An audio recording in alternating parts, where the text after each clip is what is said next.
Good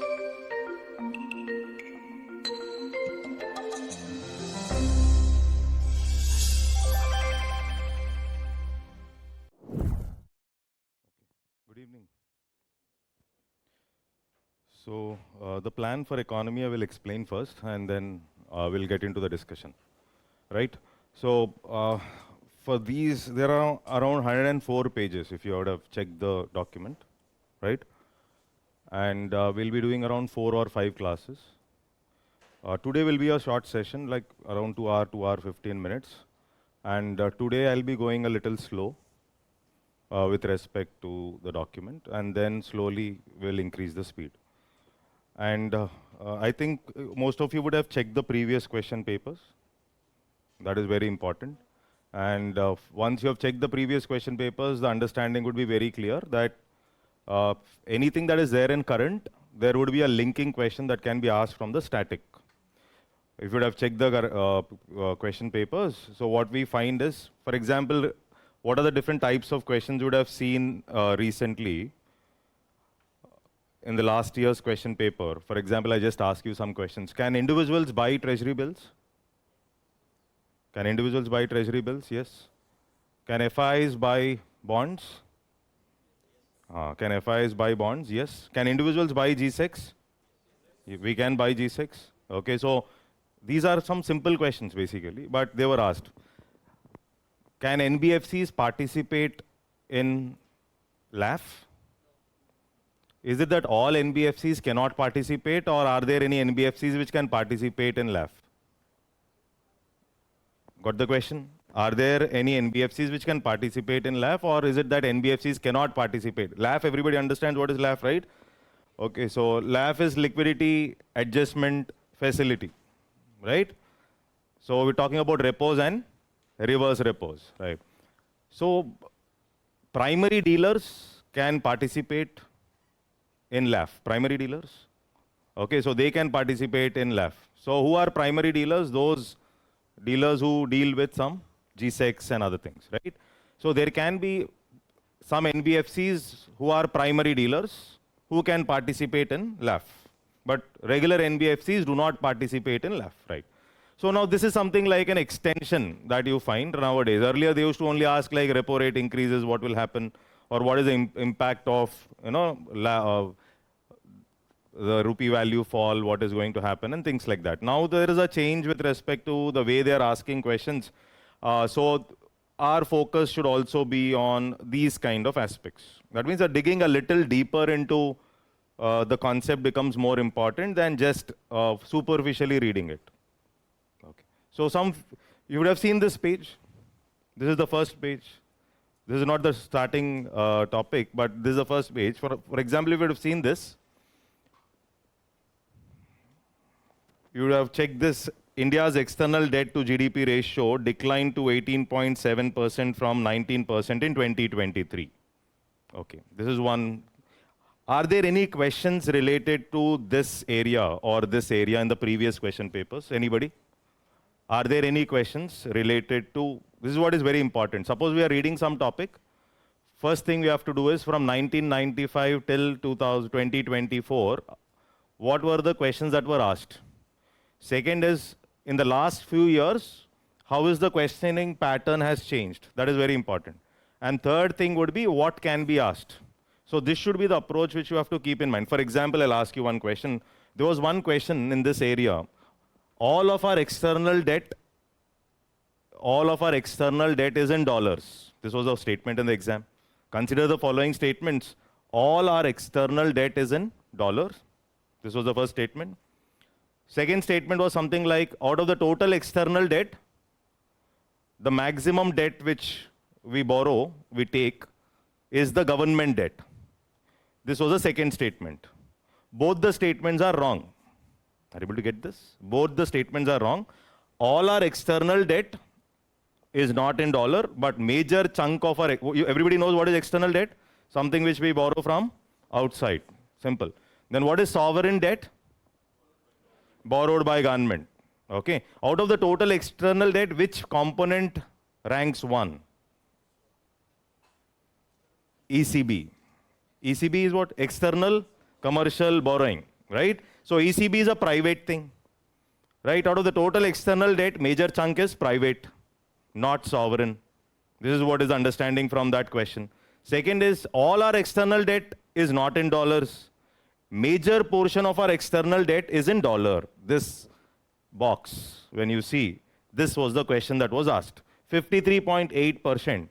Now another important observation, after dollar, which entity constitutes the major external debt? Like, so all our external debt is not in dollar. Around 53-54% of our external debt is in dollar, followed by rupee denominated debt. This is very important. Followed by rupee denominated debt. So whenever there's an external debt logic, we might think that external debt is always in dollars or SDRs or euros or pounds or whatever.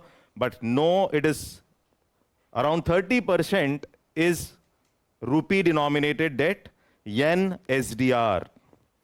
So closely you have to observe.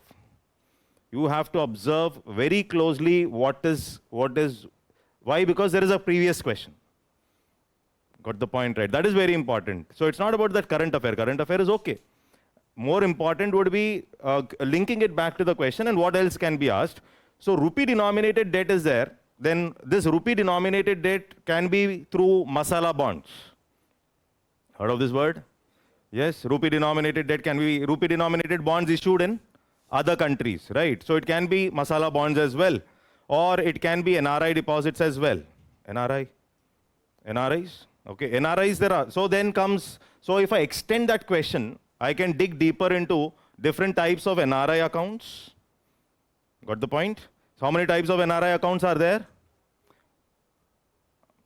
I know only 3. FCNR, NRE, NRO, primarily. Okay, FCNR, foreign currency non-resident. NRE, non-resident external, and non-resident ordinary. Out of these 3, only one entity will be in foreign currency. Which one? FCNR. Rest of the 2, that is NRE, NRO, will be in rupees. Are you able to get this? So if I take one question of the previous thing, and I start understanding that, this is a current box, right? From this box, I'll dig to the previous question and see, I can think of what can be the questions that can be asked. So external debt can be in rupees, external debt can be in SDRs also, and external debt can be in many of these things. Got the point, right? I think you're able to understand what I'm trying to say. Suppose when I talk about SDR, now this is SDR, you can see, then we dig deeper into what is SDR. I'll come to that anyway on the external sector discussion. Okay, so India's external debt, 663 billion, which is long-term loan is around 541. There's some data here. Then you will also find India is 5th largest economy by nominal GDP and 3rd largest economy in the world with respect to PPP. This is the data which you find, the overview of Indian economy. Right now, we should be knowing that our economy estimates are not okay. Currently, our economy 6.4% is the growth which you are expecting, not okay. FIs are moving out of India. That is also not okay. Rupee value has touched more than 86. That is not okay. Inflation at a higher level. Trade deficit is increasing because of gold imports. Is that okay? So all these are current troubles which are already there. Okay, so looking from that perspective, now when we talk about this, what was the question that was asked earlier? The question that was asked earlier was something like, there was a statement that was given, India ranks 5th or 6th with respect to PPP exchange rate. What is PPP? Purchasing power parity exchange rate. That was a wrong statement. Now my question to you all is, India does better with respect to measuring GDP using PPP or nominal exchange rates? Which one we do better? PPP, obviously. Okay, in the subsequent discussion, we will calculate why PPP. But PPP, India does better when in comparison to the nominal exchange rate. And then another statement that was given was a definition of PPP. Taking a basket of goods, comparing it with India and US. That was a previous question from this box. Is that okay? Understood, right? So that is how you will dig deeper, and then things will be very simple once you dig deeper into the question papers. So here, if you see, there is some data related to taxes. Okay, so is there what is our tax base? Like how many people, what percentage of population are really involved in paying taxes in India? Approx 5. Okay. What is the tax to GDP ratio right now around? Got the question? Tax divided by GDP. There's a ratio which is called as tax to GDP ratio. Approximately how much according to previous budget? 11.6. Okay, around 11.6% is the tax to GDP ratio. Now, based on this, there were two types of questions that were asked. If you try to observe, one question was, growing economies generally have higher tax to GDP ratios. Growing economies generally have higher tax to GDP ratio. Go back to the previous questions, you will find. And there was another statement, increasing tax to GDP ratio will indicate equitable distribution of wealth. Increasing tax to GDP ratio will indicate equitable distribution of wealth. Okay, now, obviously this statement, the second statement is wrong. Increasing tax to GDP ratio. So if my tax to GDP ratio is going to increase, so this is a question that from this box. Increasing tax to GDP ratio will indicate equitable, no, it need not be, because this tax may be coming from, let's say, the top 1% of the population. Salman, Shah Rukh, Tatas, whatever. And then obviously this will not talk about equitable distribution. Growing economies generally have higher tax to GDP ratio. So this was a tricky question that was asked. Okay, so there was also another question. In the last 5 years, GDP growth rate was continuously increasing. These are called as trend-based questions. Last 5 years, GDP growth rate was continuously increasing, and there was another statement that our per capita income growth was also continuously increasing in last 5 years. This was again a UPSC previous question only. Now that is how you will look from this GDP or growth or related questions. So it's been 5 years that they have not asked any. Why? Because anyhow COVID is there in between.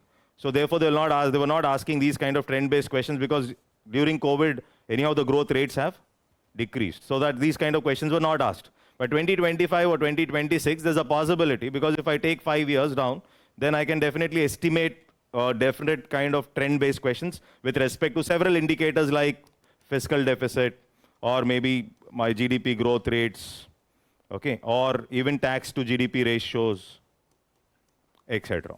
So this is one more area where we can expect a trend-related questions. So that is how I look at this page, just to give you an overview with respect to Indian economy and how we are going to link it with respect to previous questions. So in infrastructure also, there are some previous questions that were asked.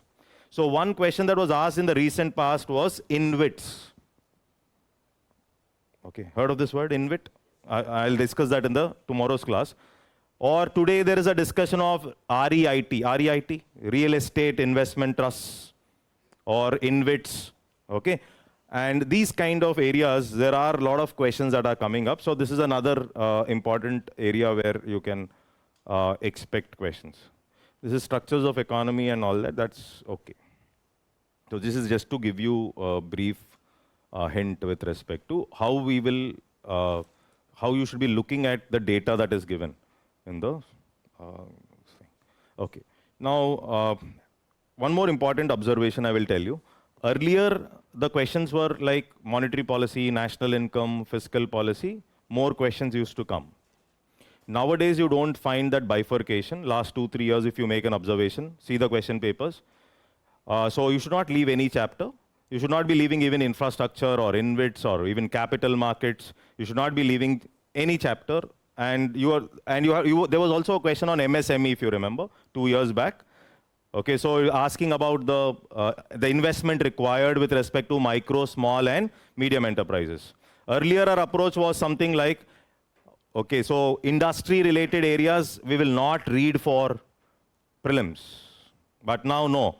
If there is index of industrial production, that becomes important for prelims. The weightages in index of industrial production become important for prelims. That is what you have to keep in mind. So that means all topics are important, and something that is in news, you have to dig back with respect to previous question papers as well as the current affair. Anything it is continuously coming up in newspapers, then that becomes even more important.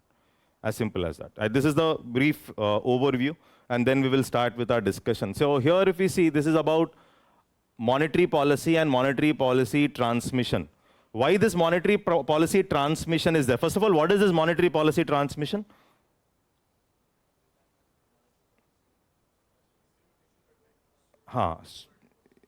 So it is basically the impact of monetary policy on the financial markets, as simple as that.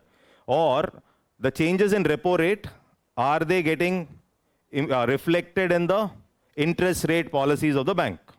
That is nothing but monetary policy transmission, as simple as that. So RBI tries to use different tools to create an impact, and there are quantitative tools as well as qualitative tools. You know that, right? Okay. So when we talk about monetary transmission in the last few years, of course, after 2020, monetary transmission was not a big issue. Why? Because whenever repo rates were increased, banks were readily changing the interest rates. Banks were increasing the interest rates. But before 2020, when repo rates were being reduced, that is the period there was trouble. That banks were not responding in terms of reducing the interest rates. So in this context, several changes have been brought in. One was, earlier there was something called as prime lending rate mechanism. Heard of this prime lending rate? Okay, then subsequently they came up with base rate mechanism in 2010, base rate. And then it was changed to MCLR, marginal cost of funds lending rate, 2016. And then subsequently external benchmarking, or repo linked loans we call it as. Okay, so in CDS, there was a question that was asked. The question in CDS was something like, what are the factors that will affect the lending rates of banks? You can go back and check the CDS question paper, which is conducted by UPSC. So what are the factors that will affect the lending rates of banks? And one of the options that they gave was also this rate called MCLR. If you go back and check the question paper, you will find that yes, MCLR will also have an effect on the lending rates of the bank. Expectation was that MCLR will lead to a better monetary transmission in comparison to base rate. MCLR will lead to a better monetary transmission in comparison to base rate. What is the basic difference between both of them?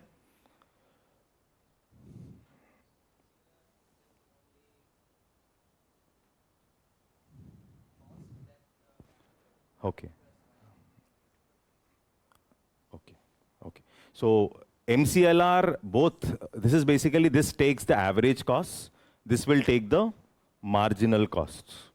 More importantly, this is a prescribed formula. Prescribed means you have to compulsorily follow. So suppose, for example, RBI says 92% weight while deciding MCLR should be given to marginal cost of funds. This is compulsory, you have to follow this formula. That means 92% weightage in that MCLR should be given to this aspect. There is nothing like prescription here in base rate, but there is a prescribed aspect when it comes to MCLR.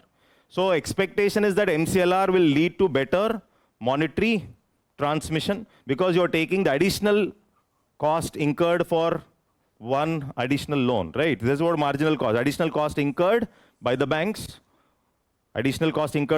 for one additional unit. That is what is marginal cost. This is average cost. Okay, fine. In spite of coming up with MCLR also, there was a trouble that monetary transmission did not happen as expected, and that is the reason they have come up with external benchmarking, number one. And then they've also come up with Operation Twist. Remember this word?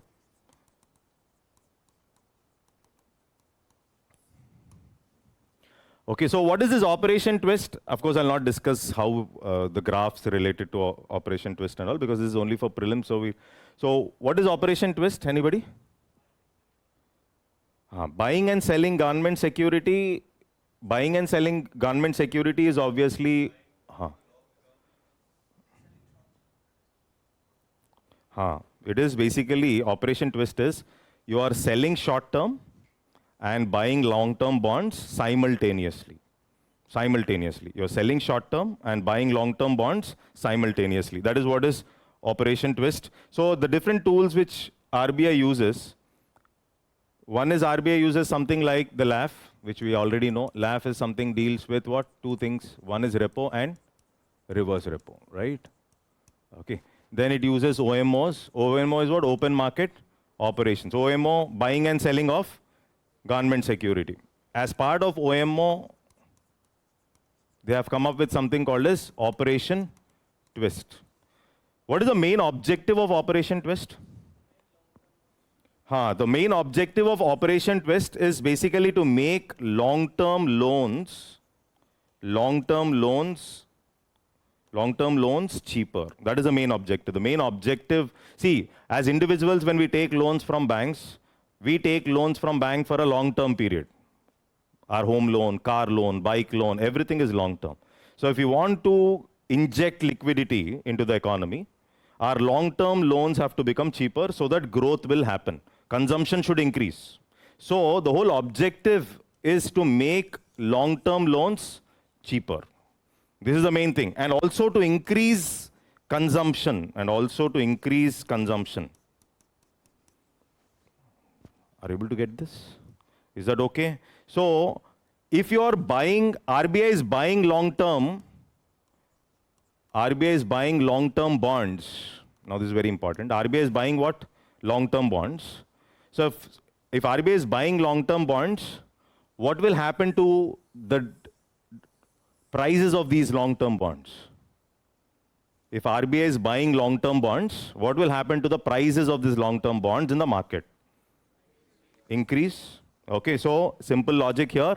When RBI is buying long-term, so you said Operation Twist is like sell short-term, buy long-term simultaneously. Okay, so here you are buying long-term bonds means long-term bonds will become costly. Okay, or I can write it as bond price of long-term bonds is increasing. Is that okay? When everybody is buying, let's say RBI is using 10,000 crores to buy long-term bonds. You're creating demand for long-term bonds. That means long-term bond prices is going to increase.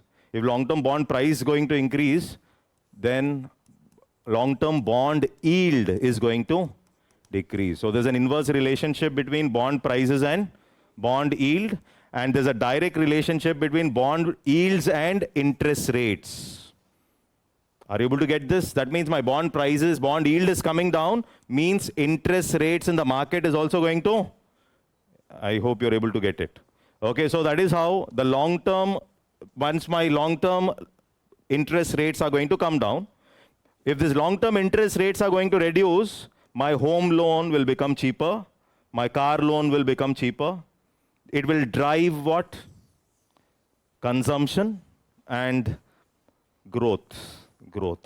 That consumption and growth, which we were not able to achieve through, which RBI was not able to achieve through repo. Why was RBI not able to achieve through repo? Because of lack of monetary transmission.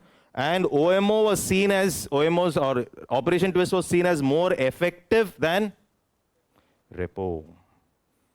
So consumption will increase, long-term loans will become cheaper, economic growth will increase, and in fact, it will lead to monetary transmission. That is the logic of Operation Twist. And Operation Twist is less inflationary in nature. Why less inflationary in nature? You are selling short-term bonds in the market, and let's say you got 10,000 crores. And you're using the same money which you pulled from the market to buy long-term loans or long-term bonds.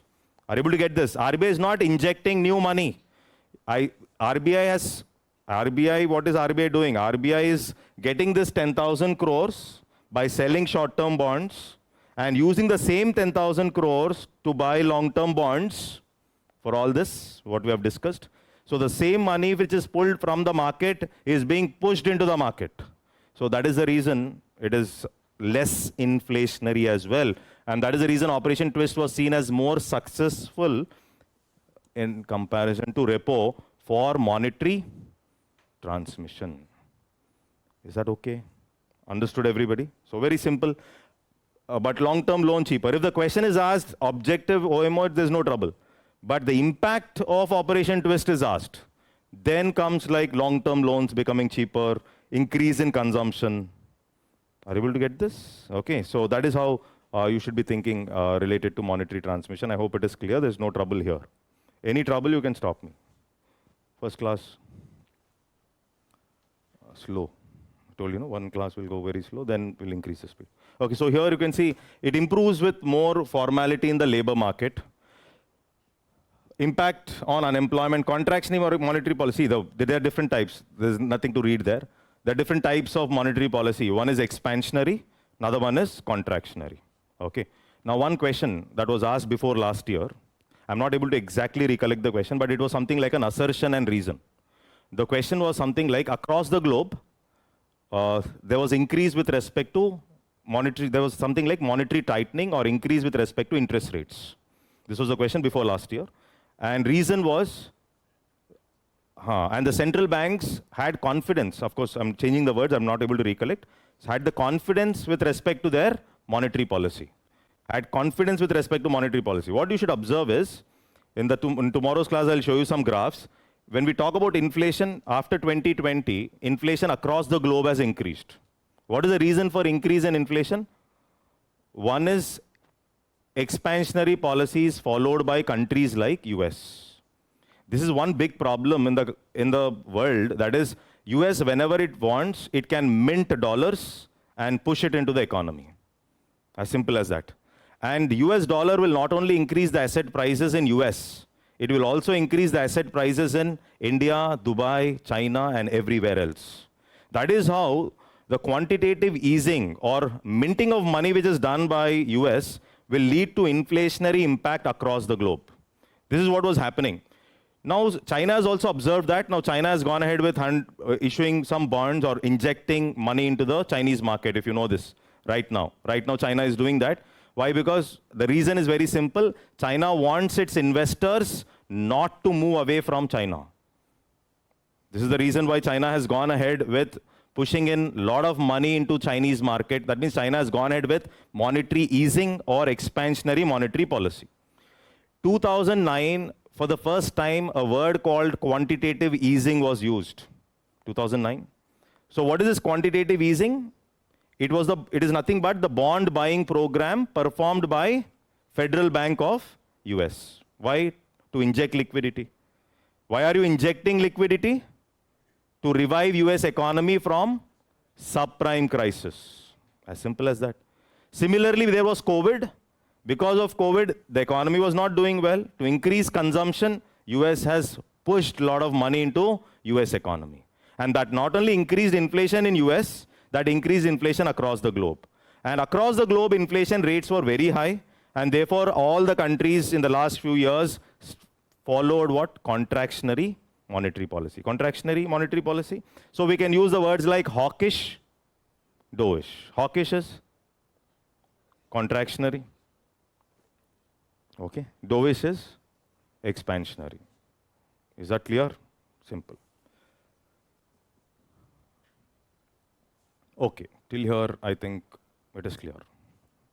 Understood, no? So different tools are there, and RBI follows expansionary policy, contractionary policy. To handle recession, they should follow expansionary or contractionary? Expansionary. Simple. To handle recession. To handle inflation, contractionary. Okay. One more important observation is, when we talk about the monetary policy, how is the monetary policy of India different from the monetary policy of US? What are the factors that they take which we don't consider when we talk about our monetary policy? This was in discussion because there were discussions related to CPI and consumer price index. Anybody? What is the basic difference with respect to the monetary policy of India and monetary policy of US?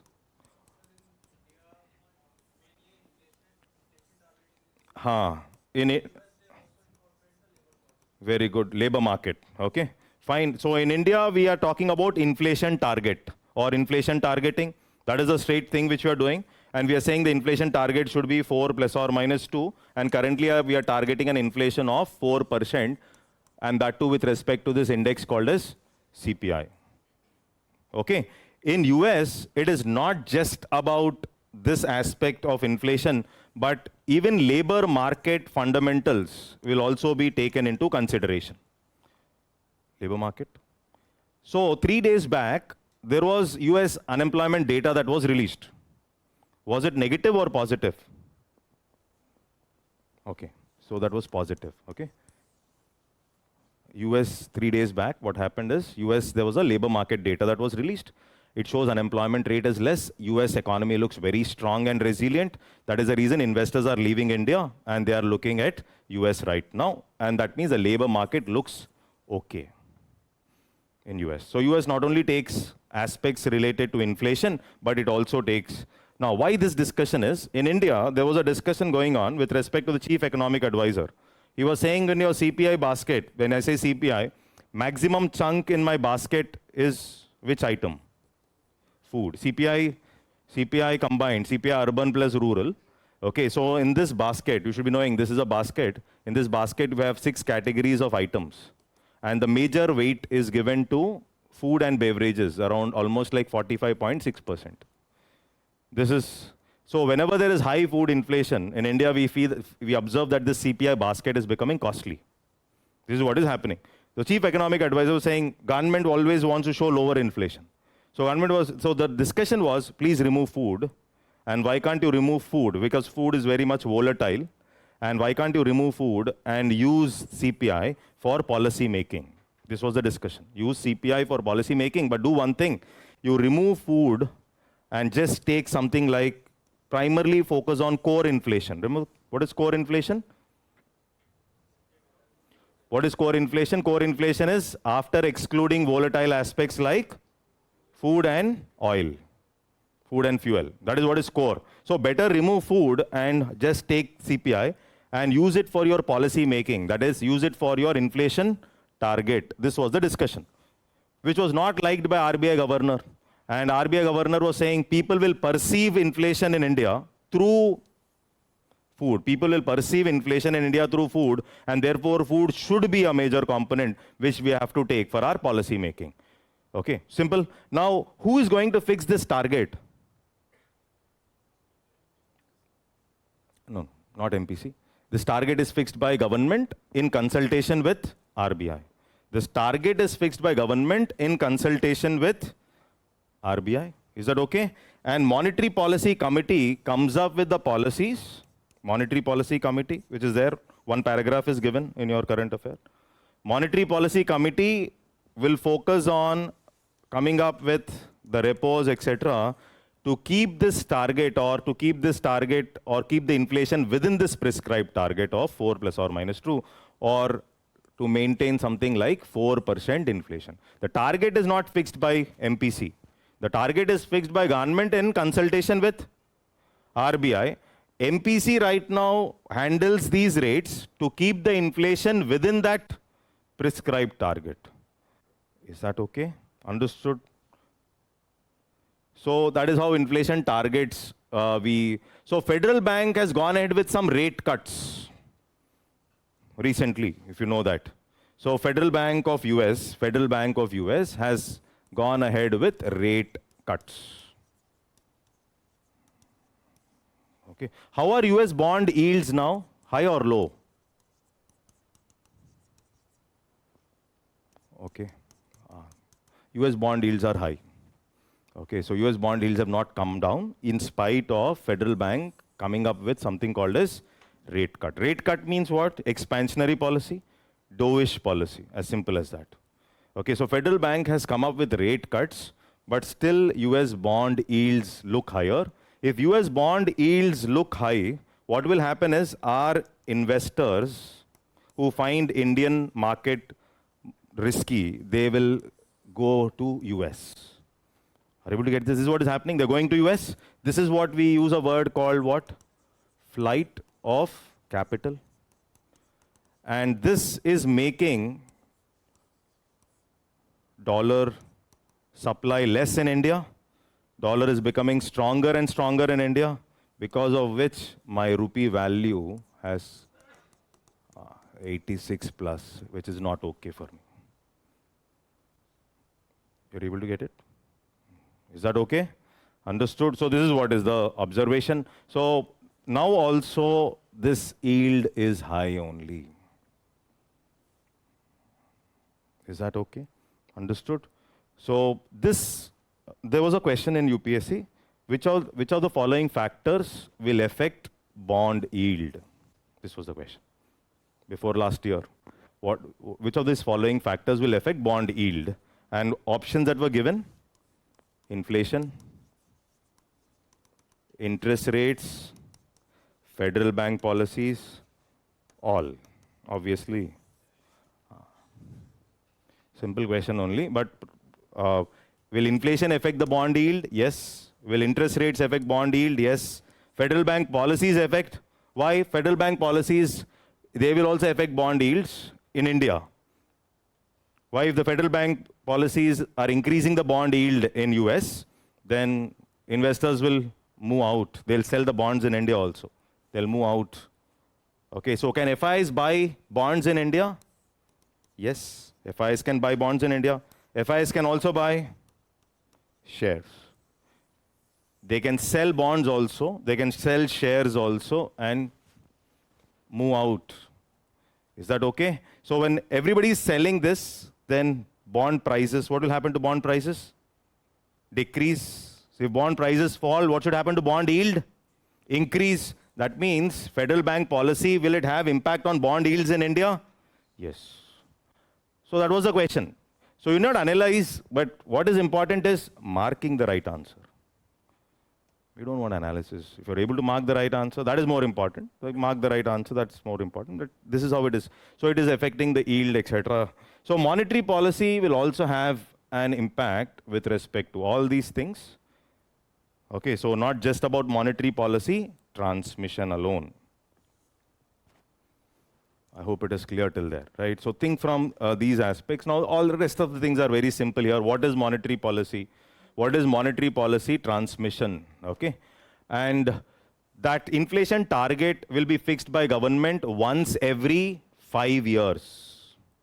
Once every 5 years, and the monetary policy committee will be working towards it to manage the inflation target. As simple as that, right?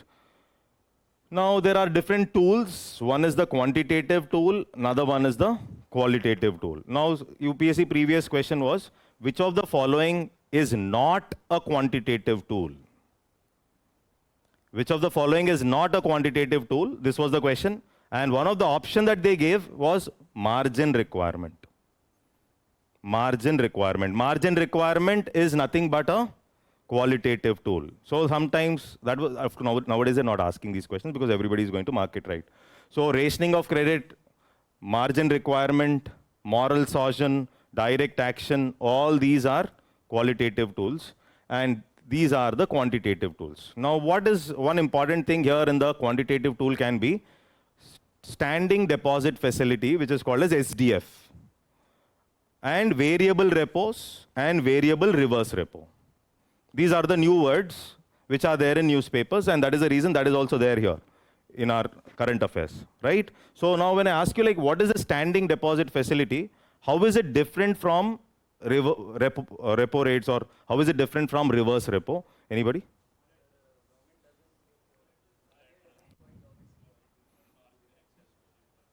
Okay, very good, very good. Its rate is? SDF rate is less than reverse repo? Okay, okay. No. Wait. No. He's almost right, but the only thing is, see, there is a confusion here. The confusion is, see, one is, we already have reverse repo. I'll put it here. So very simple observation. Everybody knows what is this. So one is the static reverse repo, which is not going to be changed, let's say. Static reverse repo. This is not using it. It kept it there only. And then we have the repo.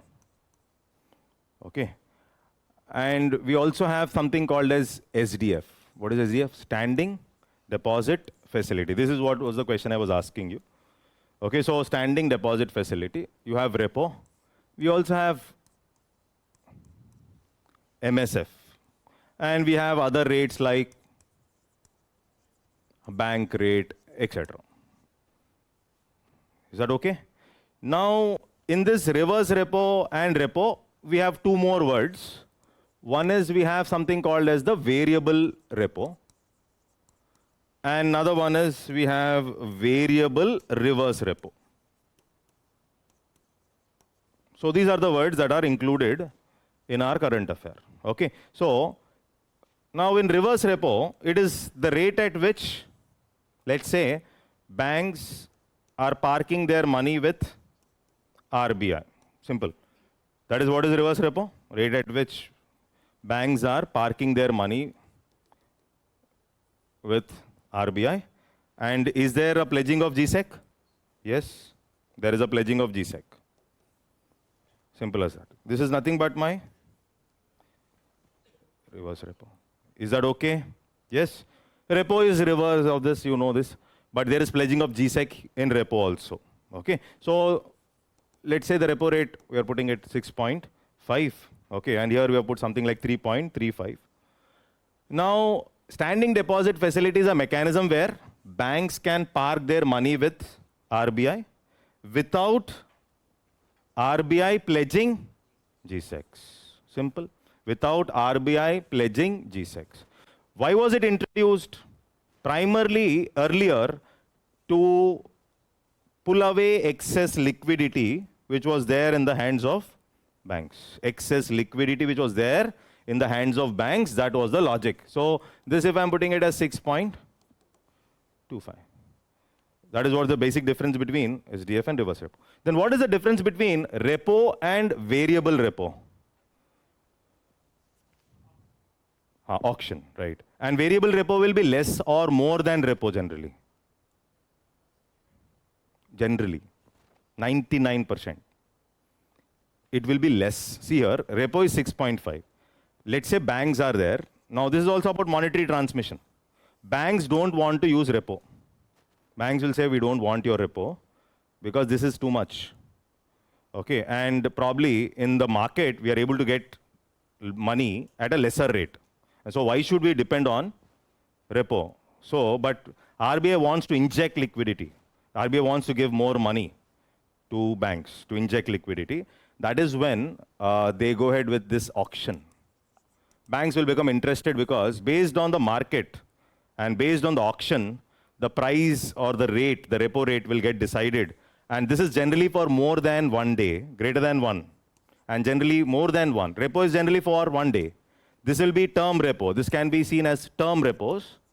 Term repo, which is greater than 1 day, and 1 to 14 days. That means the banks are going to borrow for a period of more than 1 day. That is 2 to 14 days. They generally borrow using this term repos or variable repo. And the repo rate, the variable repo rate is generally going to be lower than the repo rate. Are you able to get this? Generally going to be lower than the repo rate because this is going to get decided based on the auction. Since banks are not interested here, there is an auction that is happening. And in this auction, based on the market situation, how the prices are there and rates are there in the market, this rate gets decided. Is that okay? That is term repo. Regular repo, 1 day. Term repo, more than 1 day. And up to 14 days, generally. And generally, the variable repo rates will be lower than repo. And this rate gets decided based on auction. Is that clear? Understood? Okay. Same applies with respect to variable reverse repo. Suppose there is variable reverse repo. What will happen in variable reverse repo? Banks are not interested to put money in RBI. There are other ways. So the rate should be little higher than the regular reverse repo. Then banks will be interested in putting the money in the RBI. Got the point, right? And this will also get decided based on auction. And this is also not for 1 day. It will be more than 1 day. Is that okay, everybody? Clear? During COVID, there was something like long-term repo operations. This is basically short-term loans. Repos are primarily for short-term. MSF, overnight. Okay, this is also short-term, except bank rate. Bank rate is for long-term. Okay, all others are short-term here. Okay, so now LTRO is like you're giving long-term loans at repo rates. Long-term loans. Generally, long-term loans will be given at higher interest or L lower interest. No. I'll change the question. If a bank is giving me, I'm buying Tata Nano, bank is giving me 7 years loan, it is risky for the bank, or bank gives me Tata Nano loan for 3 years, it is risky for bank. 7 years. I may do anything with that Nano in 7 years. Nano will not be available. Okay, so as and when the term period is increasing, the risk is increasing for the bank. Anything can happen. So generally, long-term loans, bank, whenever long-term means risk will increase. There will be asset liability mismatches for the bank. We put deposits for a short-term period. And loans, if you are giving for long-term, banks will have this problem of asset and liability mismatch. Therefore, banks will charge higher interest when the term period of the loan is more. That is what is adjusted in MCLR, which is not there in base rate. That is a basic difference between base rate and MCLR rates. Okay, so is that okay? But LTRO is long-term repo. Long-term loans also, you are giving at which rate? Repo rate. That is with lesser interest. Inject liquidity and all that. I hope it is clear. Understood? Yes. Now the document is very simple. So 2 types of policies. So earlier there used to be a question, which of the following things are done by RBI to handle recession, to handle inflation, etc. These kind of questions were asked. If you go back and check these questions, you will understand. Okay. So what is the basic difference between MSF and repo? MSF interest rate is higher. That is one. What else?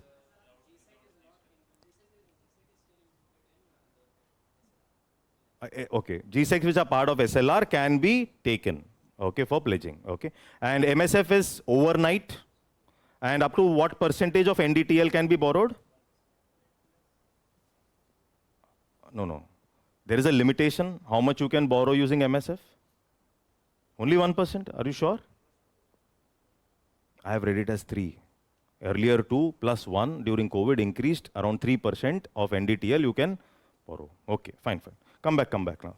So is this clear till here? So these things, you know, what is expansionary and what is contractionary and different tools. This is about the Monetary Policy Committee. So in the Monetary Policy Committee, it's a 6-member committee. There was a question asked in 2016, current affairs. Monetary Policy Committee is a 12-member committee was a statement. Wrong statement. It's only a 6-member committee. Okay, so quorum is 4. And RBI governor also has a casting vote in case of tie. Also has. RBI governor also has a casting vote in case of tie. Is that okay? Yes. Variable repo rate, what we have already discussed, right? So RBI injected 25,000 crore via variable rate repo to address liquidity deficit in the banking system. Now currently bank's problem is, earlier bank's problem used to be NPA. Now the bank's problem is credit deposit ratio. That is also given in our discussion. Credit deposit ratio. Deposits are reducing for the bank, and that is the reason recently they have also reduced the CRR. Is that okay? Okay, so that is the problem, to inject liquidity. So variable repo rate is a market determined rate, is generally lower than repo, but not below the reverse repo. And applies to loans with durations exceeding 1 day, usually up to 14 days. That is what? It's nothing but the term repos, right? When the RBI wants to infuse liquidity, but banks are reluctant to borrow at repo due to market interest rates, lower market interest. Market the rates are less, but that 6.5 itself looks very high. And that is when RBI pushes money using variable rate repo. Clear? Okay. It is a tool to inject short-term liquidity into the banking system. This can be a statement. Inject short-term liquidity into the banking system. Clear? Understood? Yes. That is very simple. Okay, so later we'll see some questions. In the subsequent classes, we'll see some questions. Previous questions only. We'll see to questions of UPSC conducted exams, like CDS and CAPF we will see, and then try like what can come. Okay, that is one. Okay, the next area. So before we go to this discussion, there are two things which we have to understand.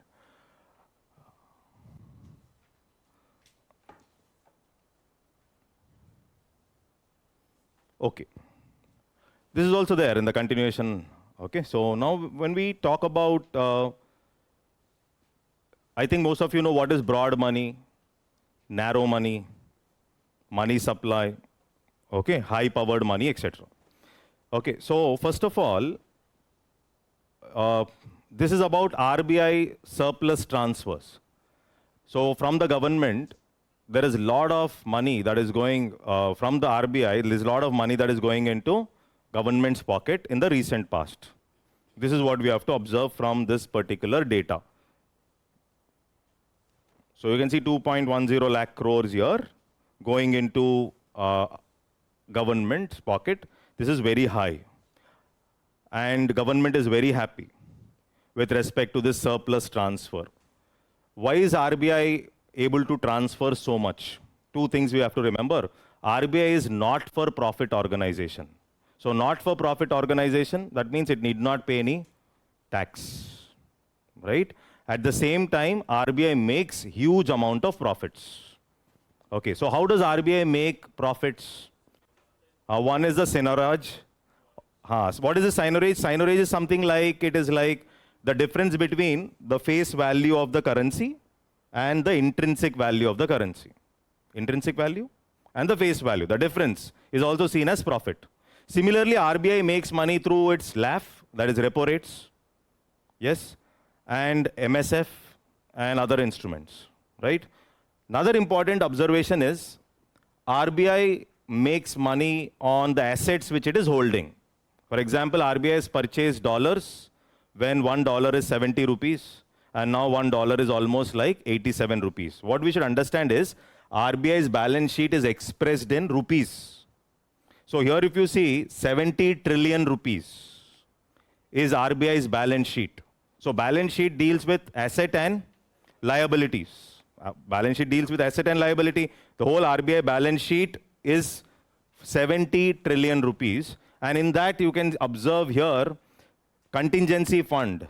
RBI has been consistently increasing the amount which it is pushing into its contingency fund. This is a contingency fund of RBI. We're not talking about contingency fund of government. Here, this is the contingency fund of RBI. You observe that there is a consistent increase with respect to money that is going into the contingency fund of RBI. Why? Because RBI is able to explode its balance sheet. Till here, is it okay? Understood? Right. Now the question comes up, how was RBI able to get such a increase with respect to its balance sheet? So balance sheet is, so when I say 70 trillion rupee, assets and liabilities, both will be, balance sheet is always balanced. The asset side is 70 trillion, the liability side will also be 70 trillion. Okay, so the next question here is, all currency issued by RBI except 1 rupee note and coins. All currency issued by RBI except 1 rupee note and coins are a liability of RBI. All currency issued by RBI, see, government mints, RBI prints. Minting coins. Coins are a liability of government.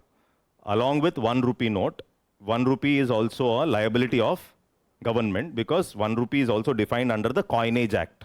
And that is the reason that is also a liability of government. Are you able to get this? Other than that, all other currency which is issued by RBI is a liability of RBI. I promise to pay the bearer the assured amount of money. This is what is written. So that is the liability of RBI. Now what we should understand is all currency that is in circulation is a liability of RBI. All currency that is there in circulation is a liability of RBI except that 1 rupee and coins. This is clear? No confusion? The total liability of RBI is nothing but M0. M0. The total liability of RBI is nothing but M0 or high-powered money. Okay, so now the question is, this is what is there in news. This can be linked to several other things. Our RBI's monetary policies, everything can be linked to my balance sheet of RBI. So what is the news? The news is RBI approved highest ever surplus transfer of 2.11 crore to government for the financial year 24, which is more than double the previous year's 86,000 crore. This is the news. That is the reason this chart. Is that okay? That is the reason this chart. And one more observation, is RBI increasing its money which is pushed into contingency fund? That is also yes. This is what, that is also very important. Okay, so the money that is going into contingency fund. So this was in news, and there were a lot of discussions that it is almost like 1.5 times or 2 times more than Pakistan's GDP and all that. RBI's balance sheet. And that is the reason there were continuous discussions on RBI's balance sheet exploding in the recent past. Is this okay till there? Now, before I come to this current affair, so when I talk about RBI balance sheet, if there are questions asked like, what are the things that are on the asset side of RBI? What are the things that are on the liability side of RBI?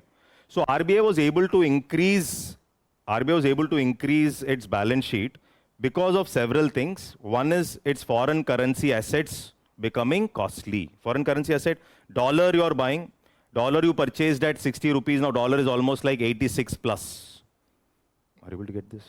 The discussion is like now, US wants to keep cryptos as part of the asset, US. What does RBI keep as part of its asset? What is an asset? Asset is something which I own or something which will give me return in the future. As simple as that. So RBI, when it is issuing some currency, let's say 100 rupees, it is going to do it. 100 rupees is issued, it will be issued and RBI can back it up with either gold coins or bullions, or G-Secs, government securities. That is also asset of RBI. Then foreign currency assets like dollars, euros, pounds, and other things, and other assets which are there. This is a normal balance sheet, a stylized balance sheet of RBI. Okay. So one more important observation here, bills purchased by RBI and discounted. Bills purchased by RBI discounts bills. So what about loans given by RBI? Where will it go? Loans given by RBI will it be in the asset side or the liability side? Asset. Loan will give what? Interest. So asset is something that will give me return in future. So that means this loans will be part of the asset side of RBI. Similarly, bills purchased and discounted. What is the meaning of bills purchased? Let's say these bills which are purchased by RBI, okay, and discounted. This is called as discounting of bills. So if RBI is discounting the bills of banks also, it is indirectly RBI is giving loans to the banks. Are you able to get this? So that means bills purchased and discounted. RBI is buying these bills and discounting them. That will also be on the asset side of RBI.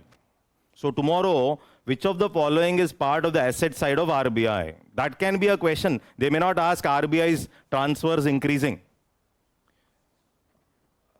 I think you're able to understand, right? Who will ask transfer? Everybody knows. Okay, so bills purchased and discounted, that bills purchased and discounted, asset, why it is asset? Something you're buying, something which I own. And discounting a bill means you will generate interest out of it. 100 rupees bill is discounted at a rate of 10%. Means you're only giving 90. And that 10 rupees you will get it back. Okay, so that's your profit. So this bill's discounted, purchased and discounted will also be part of the asset. As simple as that. Clear? Then what are the liabilities? On the liability side, what are the things that are there on the liability side? One, all currency that is issued, except 1 rupee note and coins. Currency that is issued. Second thing is banks and government keeping their cash with RBI. If we keep money with banks, it is a liability of banks. Similarly, if banks are keeping money with RBI in the form of CRR, or RBI or maybe government is keeping some money, or some quasi-government entities are keeping money with RBI, that will also be a liability of RBI. Very simple, no confusion. Another important aspect is reserves. That will be part of my liability. That means from the profit which you are earning, some amount of money which you are maintaining in the form of reserve, and that can be in the form of the contingency fund, or that can be in the form of asset development funds. I don't think UPSC will dig deeper and ask, what is this asset development fund, etc. But since it is there, I'm trying to mention. Okay, so contingency fund kept for unforeseen contingencies. Contingency is emergency. So that money RBI is maintaining for unforeseen emergencies, etc. Asset development fund, provisions made towards investments in subsidiaries. So RBI is making some provisions for investing in its subsidiaries later, some other entities later. RBI wants to make some investments. That is what is asset development fund. RBI from its pocket, whatever it is earning, it is pushing some money aside into this contingency fund or asset development funds, etc. These are also shown in the liability side of RBI. Liability, not on the asset side, on the liability side. Are you able to get this? Okay, so that is on the liability side of RBI. And all currency that is issued is a liability of RBI, as we have discussed, except that 1 rupee note and coin. And also, currency in our pocket is also liability of RBI. And vault cash. What is vault cash? The cash which is there in the banks. That vault cash will also be liability of RBI. I hope it is clear. So what the total liability of RBI is M0 and not M3. I hope you know what is M0 and M3. The total liability of RBI is M0 and not M3. That should be clear. Is this clear? So now, how did RBI earn income? I just read for 1 minute. Interest on holding of rupee securities, interest earned through LAF, interest earned through MSF, interest earned on loans given, and interest earned from foreign sources, etc.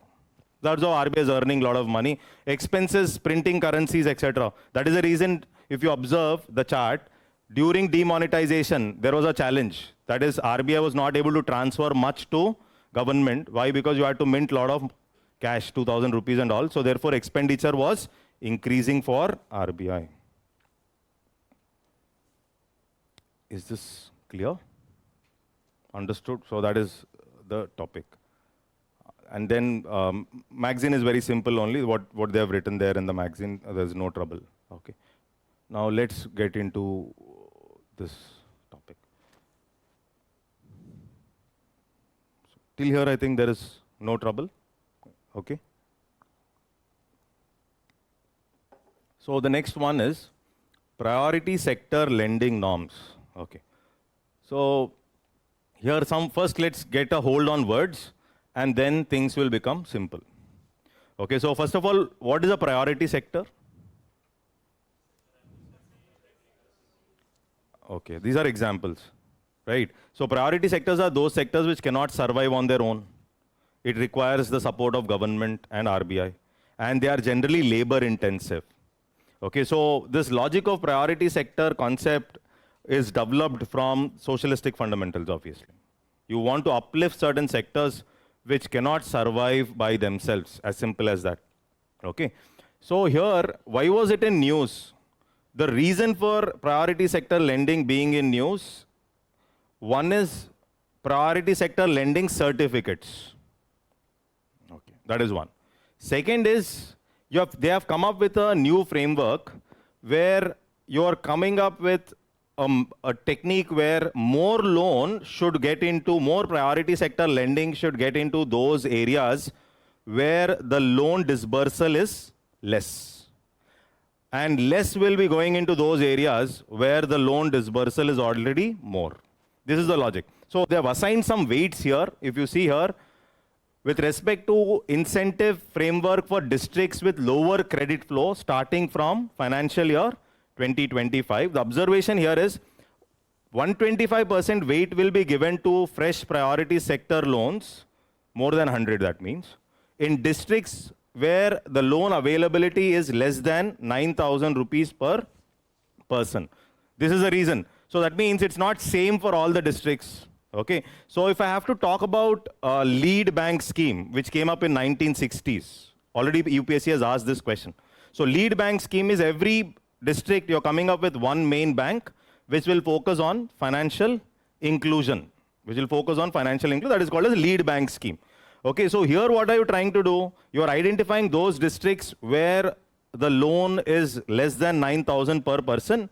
And we are also identifying those districts where there is high loan availability, that is more than 42,000 per person. And the loans will have a weight of 90%. That means 100 rupees you were giving earlier, now you'll give only 90. Okay, so this is basically to have more priority sector lending going into those districts where the loan dispersal is less. Okay, and to reduce the amount of loan that is going into those districts where the loan is already more. This is one important observation. So that is the reason this discussion is there. With exception of outlier district with low credit availability and those with high loan sizes, all other districts will continue to have the current important levels of 100. So other districts it is same, but those districts which are like this, either there is too much or there is too less. You are coming up with a bifurcation. That is what they have done. Okay, so priority sector means those sectors which government and RBI consider important for development and are to be given priority over other sectors. They are generally labor intensive.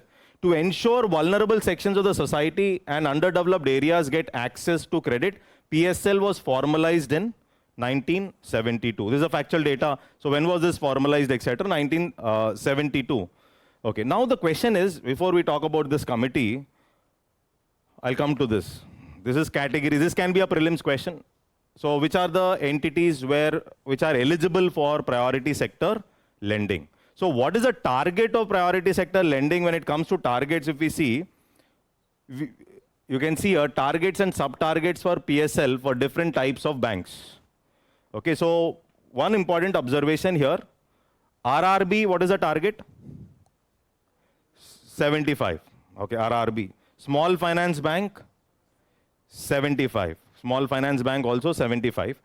Okay, and domestic commercial banks and foreign banks with 20 branches and above, 40%. Okay, 40% of what? 40% of adjusted net bank credit. Okay, what is this adjusted net bank credit?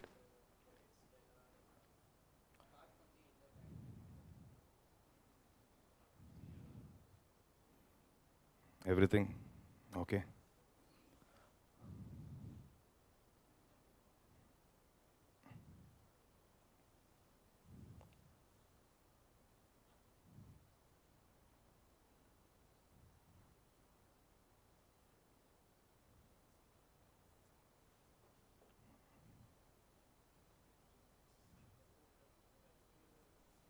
No. Okay, one simple observation. Till there it's clear, right? So it is 40% of adjusted net bank credit or credit equivalent of balance sheet exposure. This is what is written there. Everything else is English only there. Okay, so everything else is like numbers we should know that 40%, one is 75 for RRB and small finance banks also it is 75%. That is something which you have to remember. And then you'll also remember which are the sectors which are there, which are part of my priority sector lending targets. Okay, so that is one important observation that we can learn from this slide. Then this credit, see here, when I say adjusted net bank credit, it is the loans that the banks have given, loans, plus the money which they are putting in or investments at will. What is the meaning of investments at will? Investments at will is something excluding the statutory guidelines. What is the statutory guideline? Compulsorily you have to put some money into SLR or compulsorily you are buying some GSEC for SLR. That is compulsory. You're buying, you have to maintain SLR for which you are buying some GSECs. You are buying some T-bill or we are buying some, what is that? Other bills other than the treasury bill, which are government bills. Okay, so there are other bills, no, cash management bills of the government. So these things are statutory. Statutory compulsorily you're doing. So adjusted net bank credit is the loans which you're talking about plus the investments at will.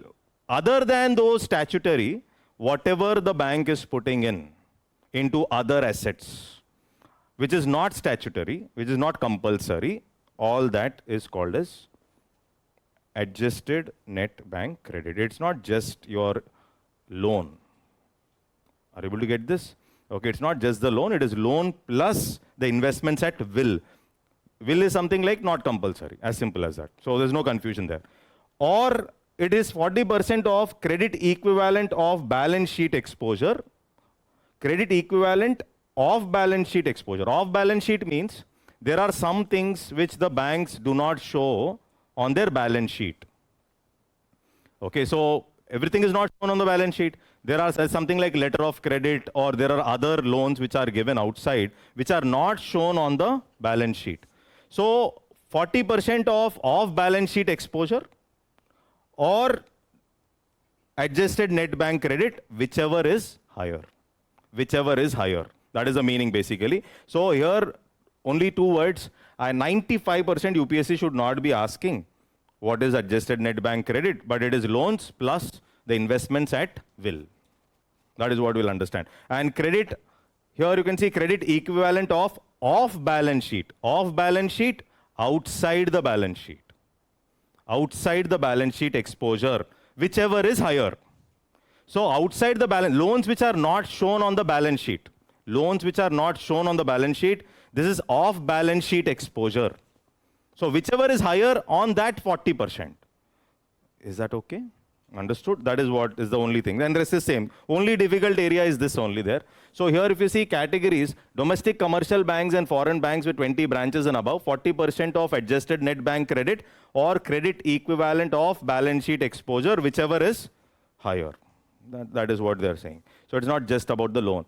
Okay, so this foreign banks with less than 20, same as the domestic commercial bank. Regional rural banks, 70%, 75%, 75% of, okay.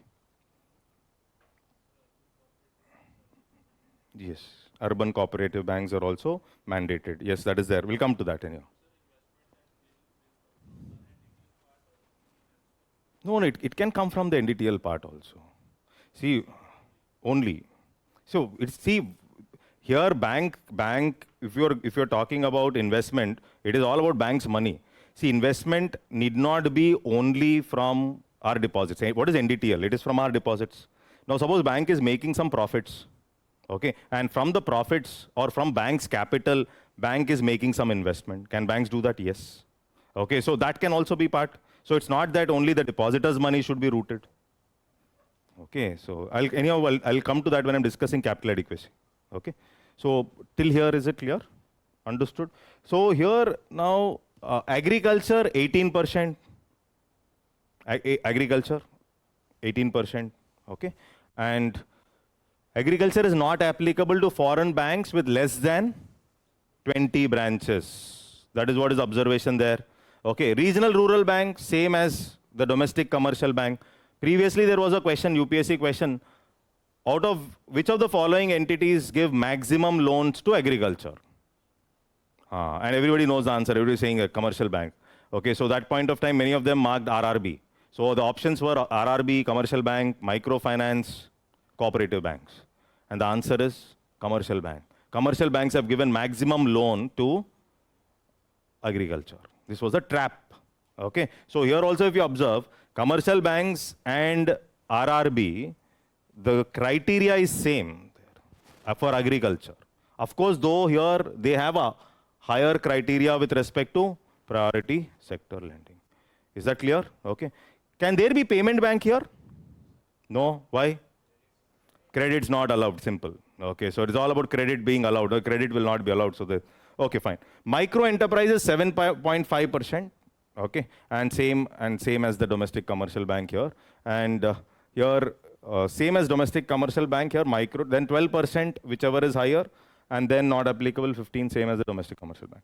Priority sector lending guidelines are applicable to primary urban cooperative banks. Okay, so I'll talk about urban cooperative banks later.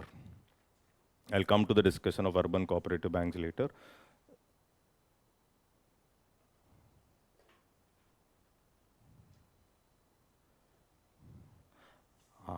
So this was a period when questions were simple. So don't think the questions will be like this. Okay, so just for information only. Okay, so this is something like, which of the following measures would result in increase in money supply in the economy? This was the question. Okay, so it was a previous UPSC question. 2012 means questions were simple. You will tell me the answer? Okay.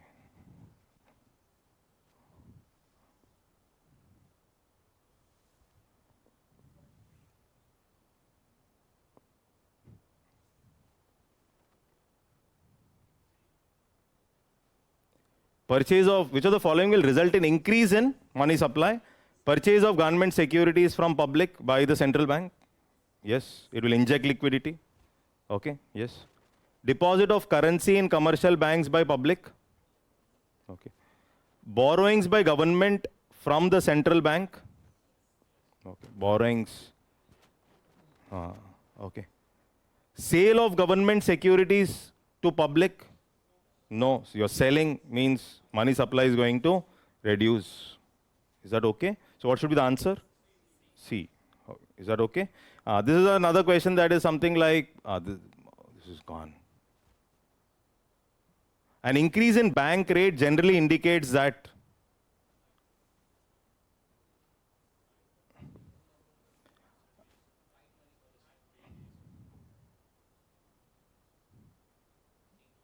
what is this? This is nonsense, the second one. Second, central bank is no longer making. What making? Central bank is following a tight. So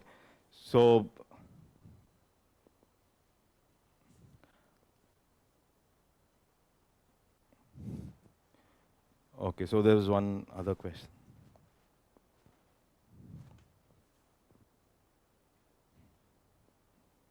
Yeah.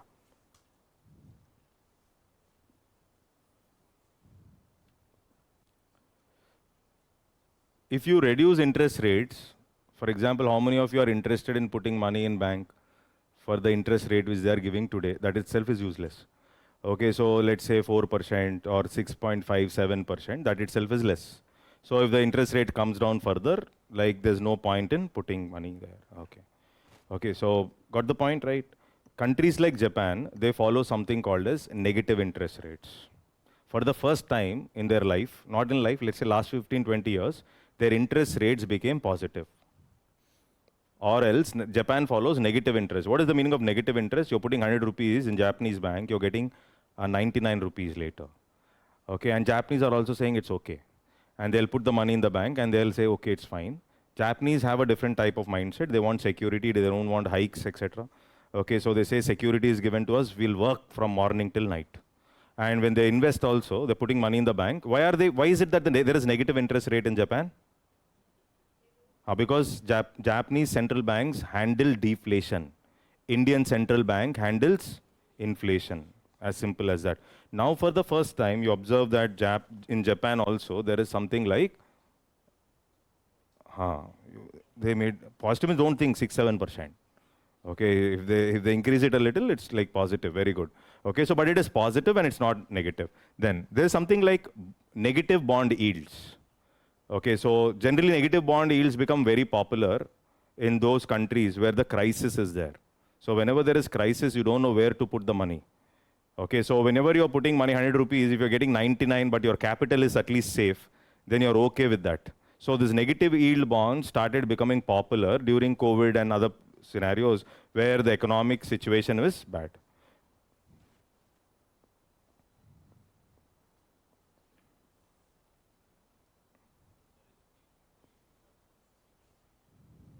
Which one? Negative bond yields were there in Japan and also in the European countries recent past. In the European countries. People can prefer gold. See, metal and gold investing is more popular in India. Okay, so financial investments are more popular in the developed world. That is the reason.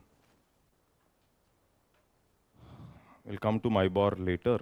Now, this I have discussed. This is about the RBI surplus transfer. Okay, so here we have discussed RBI's income and RBI's expenditure.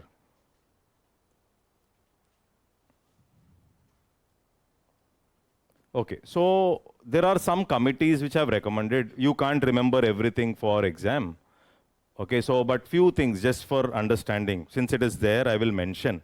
Okay, so one is you can see here, RBI's Act 1934, Melagao Committee surplus transfers increased after the Melagao Committee recommendation to saying government has every right to take money from RBI. Okay, so what is the meaning of interim transfer?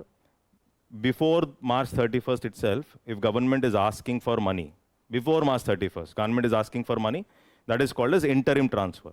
So earlier, government used to ask for interim transfers to bridge their deficits before March 31st. So this was not liked by few RBI governors. So that was also there in news and discussions, okay? So here, economic capital framework, as per the Bimal-Jalan committee, surplus transfer depends on certain factors.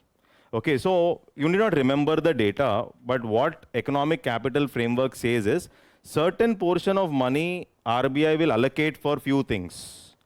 And after that only, RBI will be transferring the money to the government. This is what Bimal-Jalan committee recommendations talk about.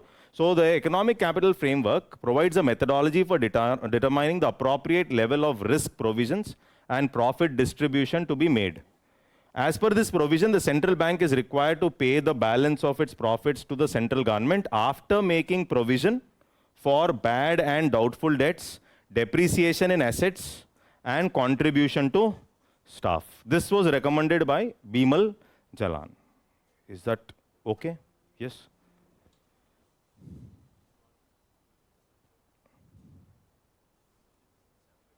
Yes, yes, yes, yes. But right now the trouble is not there because of sufficient money that is moving in. Okay. Till here, I think we'll get to the next word. I'll not give you break because I said I'll leave you early today. Okay, so ways and means advances. Ways and means advance. Anybody? See, when we talk about different money market instruments, okay, so different money market instruments, ways and means advances is part of which financial markets can be divided into money market and capital market. Okay, few important things we will dig deeper here. But before that, what is the basic difference? Can you give me? Who regulates money market? So organized money market will be regulated by RBI. Unorganized money market instruments like hundi, right? They are not regulated by RBI, only organized. Capital markets are regulated by SEBI. Very good. So in the organized money market instruments, you have participation of banks, and there are money market instruments. And these money market instruments can be government-related instruments as well as private. I hope it is clear, okay? So in the government part, we have T-bills, okay? Then we have cash management bills. Heard of them? Okay, so T-bills, maximum maturity period? Okay. So you have 91, 182, and 364. Less than 91, you want to borrow? CMB. Okay, simple. Then government can borrow from RBI ways and means advances. Ways and means advance. That is the topic which is there. Ways and means advances. Okay, so in that ways and means advances, there is a discussion of normal ways and means advance and special ways and means advance. So there is a slight distinction which we will talk. Is that okay? And then in private, we have commercial papers, we have commercial bills. In the subsequent classes, we can discuss. Okay, commercial paper, commercial bills, certificate of deposits. Commercial paper, commercial bill, certificate of deposits. Okay, so bill of exchange, trade bills, commercial bills, okay, all this. So all these are what? Money market instruments. So I'll not touch the capital market now. We'll talk about capital markets later. Capital markets, can there be debt instruments here? Okay, so there be debt instruments here. Yes, there will be debt instruments here also. We have G-Secs, and we also have the equity-related instruments here. Equity-related instruments where you have the primary market and we have the secondary market. Does the primary market have, does the money market have secondary market? One homework in the next class I will ask you. Discount Finance House of India. Okay, so Discount Finance House of India, it is under SBI. Okay, so if there is no secondary market for money market, there will not be any liquidity. There should be liquidity.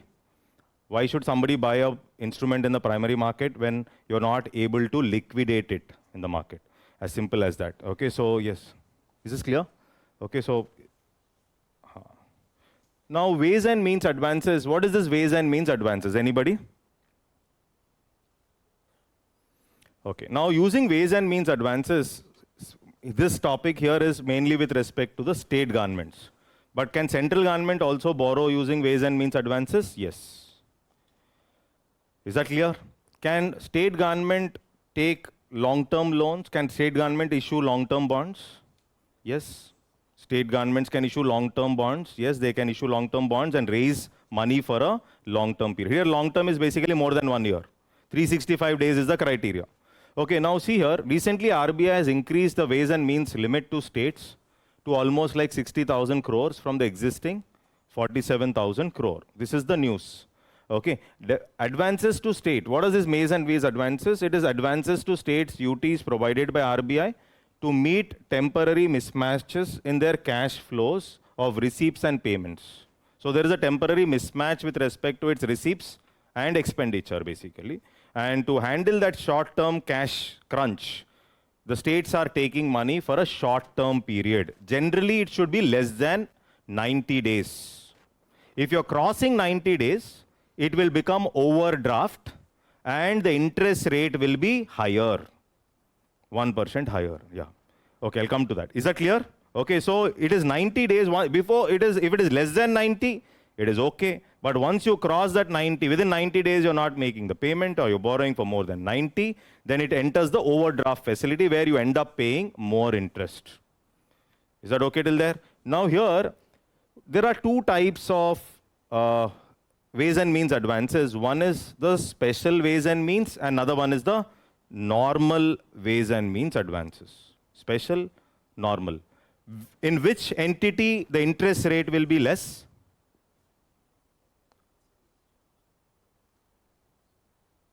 Okay, so normal ways and means advances, the borrowing will be done at which rate? Repo rate. Okay, so normal ways and, first of all, the state government or the central government, first it will use special. If once it has exhausted the special, then only it will think of normal. Are you able to get this? So why for special ways and means advance the interest will be less? The special ways and means advances, generally the interest will be 1% less than the repo. Are you able to get this? Why it is less than repo means under the special ways and means or the special drawing facility, you are keeping some mortgage. You are keeping some security. Since you are keeping some mortgage or security, the interest rate at which you are taking the loan would be less. Is that okay? But in the normal ways and means advances, once you have exhausted the special, then you will think of normal ways and means advances. Is that okay? This is what is the understanding there. Now, first a state is provided with a special ways and means of advances. After its exhaustion, it gets a normal ways and means advances. Special have a lower interest rate, generally 1% lower than repo. Normal ways and means advances, generally the rate would be at repo. Okay, but if you cross that 90 days period in the normal also, it enters the overdraft facility and the interest rate will be higher than the repo. Is that okay? Yes. Interest rates linked to repo. Of course, interest rate is linked to repo.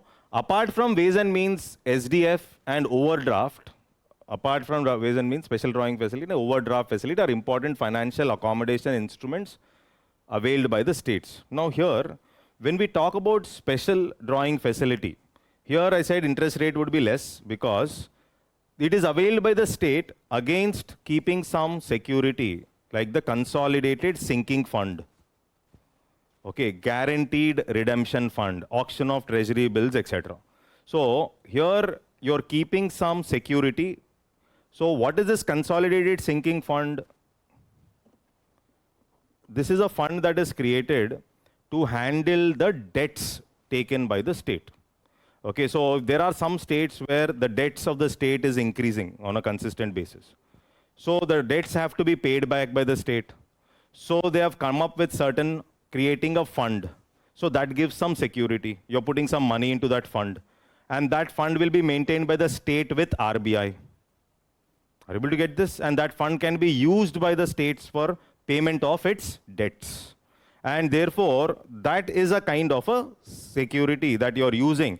And guarantee redemption fund is something like, it is used for redeeming the loans. Guaranteed redemption fund is used for redeeming the loans. Compulsorily, you'll use it for redeeming the loans, and you're pushing some money aside, and that is the reason. So here, if you see, CSF and GRF are reserve funds maintained by some states with RBI. Some states, which state? States with more debt.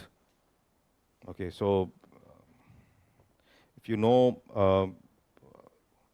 FRBM 2, FRBM, Fiscal Responsibility and Budget Management Act 2. Okay, so it talks about the total debt to GDP should be 60%.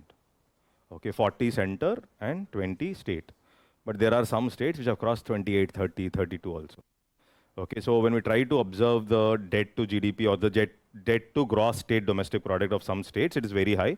So such states generally have to maintain, they will maintain this reserve funds with RBI, which is acting like a security. Clear till there? Okay, so therefore the interest rate will be less. I hope it is clear. Okay, and once special is exhausted, you're taking normal it is at repo. But normal also, if it is facilities provided whenever financial accommodation to a state exceeds SDF and the normal limits. Normal is 90-day. You're crossing that 90-day limit also, then it enters into the overdraft facility where you're charging 1% more than the repo. This is the logic. I don't think UPSC should be asking these funds. 99% they will not ask. Technical, they'll not ask, at least in our prelims, 90% they'll not ask. But just for understanding, since it is there, but I think it is clear. Special, less interest, normal, okay. Ways and means advance is part of money market, okay. And if you should be knowing FRBM discouraged direct borrowing, government's direct borrowing from RBI. FRBM discouraged government's direct borrowing from RBI. FRBM, fiscal responsibility and budget management. Anyhow, that we will discuss later, we'll come to that discussion later. Is that okay till there? Yes. So I'll explain first and then we will move forward. So there are two main problems in the banking. So when we talk about banks,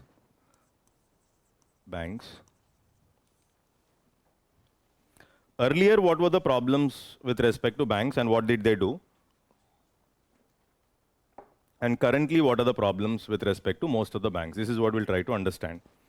Okay, so when we talk about banks, there are different types of banks. One is we have something called as the commercial bank. Okay. Cooperative banks. Okay, then we have RRBs. Of course, I'll put RRB also as RRB is also a commercial bank. Okay. Then differentiated banks. Who recommended differentiated banks?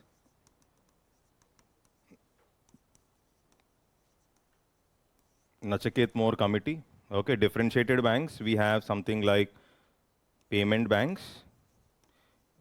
Okay, so every time one question comes in this area, of course, in the subsequent class, I will discuss whenever there is a possibility, different types of bank. But of course, there is a discussion on small finance bank now in the current affair. Okay, so small finance, payment, these are called as differentiated banks. Commercial banks, cooperative banks, etc.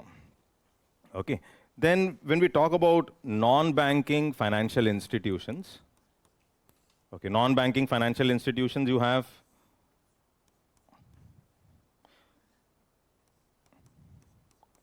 one is NBFC, non-banking financial companies.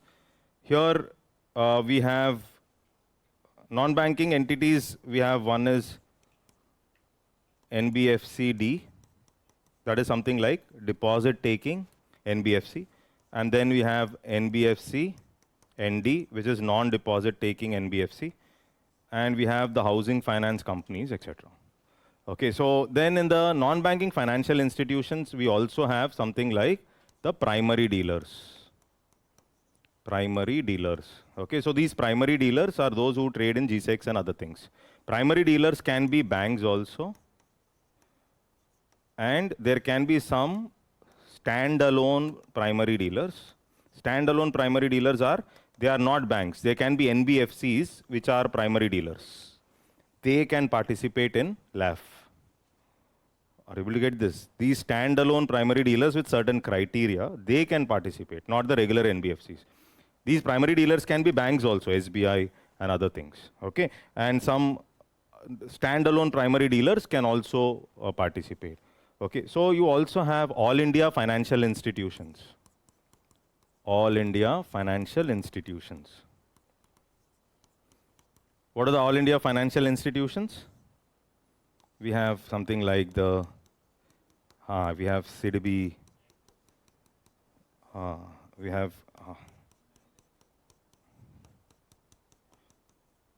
banks like these.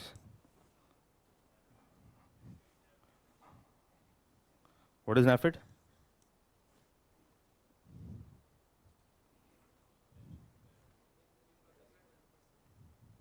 See, one is we have Small Industries Development Bank, Exim Bank, National Housing Bank, we have NABARD.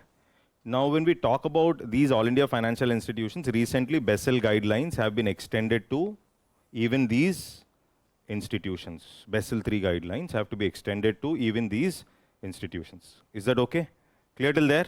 Okay, so moving forward, NBFC and deposit taking and non-deposit taking, this was the question that they have asked. I'll come to this. This is the basic bifurcation. Okay, and coming to banks right now. Okay, coming to banks. So earlier, what are the main problems which the banks were facing? So especially, let's say 2011 to 16, the biggest problem which banks were facing was the problem of NPA.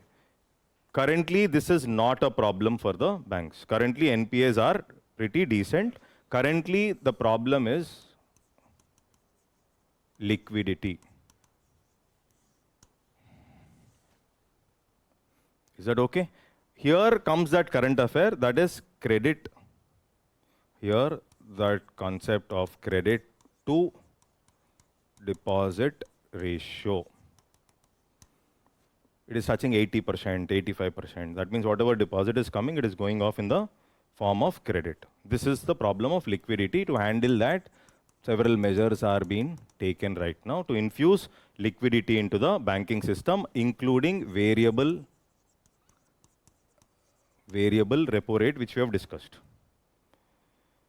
Is that okay? Okay, so, but here, when we talk about NPA, this was one of the biggest problems which we were facing from 2011 to 16. To handle this problem, several measures were brought in by one RBI and also government. Okay, first of all, in our current affairs, if you observe, there is what is an NPA? Okay, not the full form. Okay, so if the principal nor interest is paid for a period of more than 90 days from the due date. Okay, so today is the due date, I have to make the payment. From today, once it crosses 90, it will be pushed into something called as the NPA list. Is that okay? Understood? It will be pushed into NPA list. So, in this NPA list, before the loan becomes NPA, RBI came up with special mention account list, which is called as SMA list. That is before the loan is becoming something called as a non-performing asset. So that is basically 1 to 30 days, there is no payment done. RBI categorizes it as SMA 0, 31 to 60, it will categorize it as SMA 1. Okay, so then 61 to 90, up to 90, it categorizes it as SMA 2. Okay, so once it crosses this, it enters into NPA. Here we have substandard, doubtful, and loss making. Okay. This is there in our next discussion, right? Substandard means more than 90 and up to 1 year, up to 12 months. What is doubtful?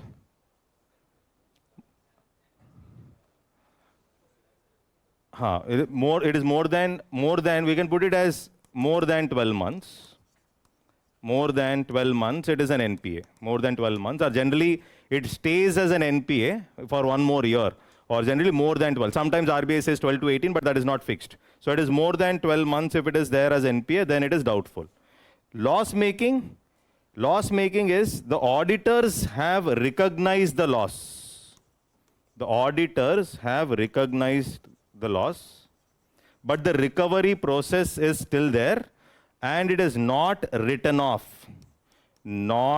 Written off from the balance sheet. You have not cleaned the balance sheet. This is called as writing off of loans. You have not written off the loan. It's still recovery process is there. You have not written off the loan. This is called as loss making. Is that okay, everybody? So substandard, doubtful, loss making is a category of NPA. SMA is a category before the loan becomes NPA. That is a simple observation.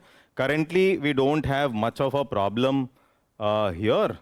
And now comes some ratios. Here, before I discuss this credit, that is a very simple ratio. So here, basically what we should understand is, whenever we are talking about banks' NPAs are increasing, so what will happen is, whenever banks' NPAs are going to increase, banks have to increase their provisioning requirements. Provisioning. Heard of this word?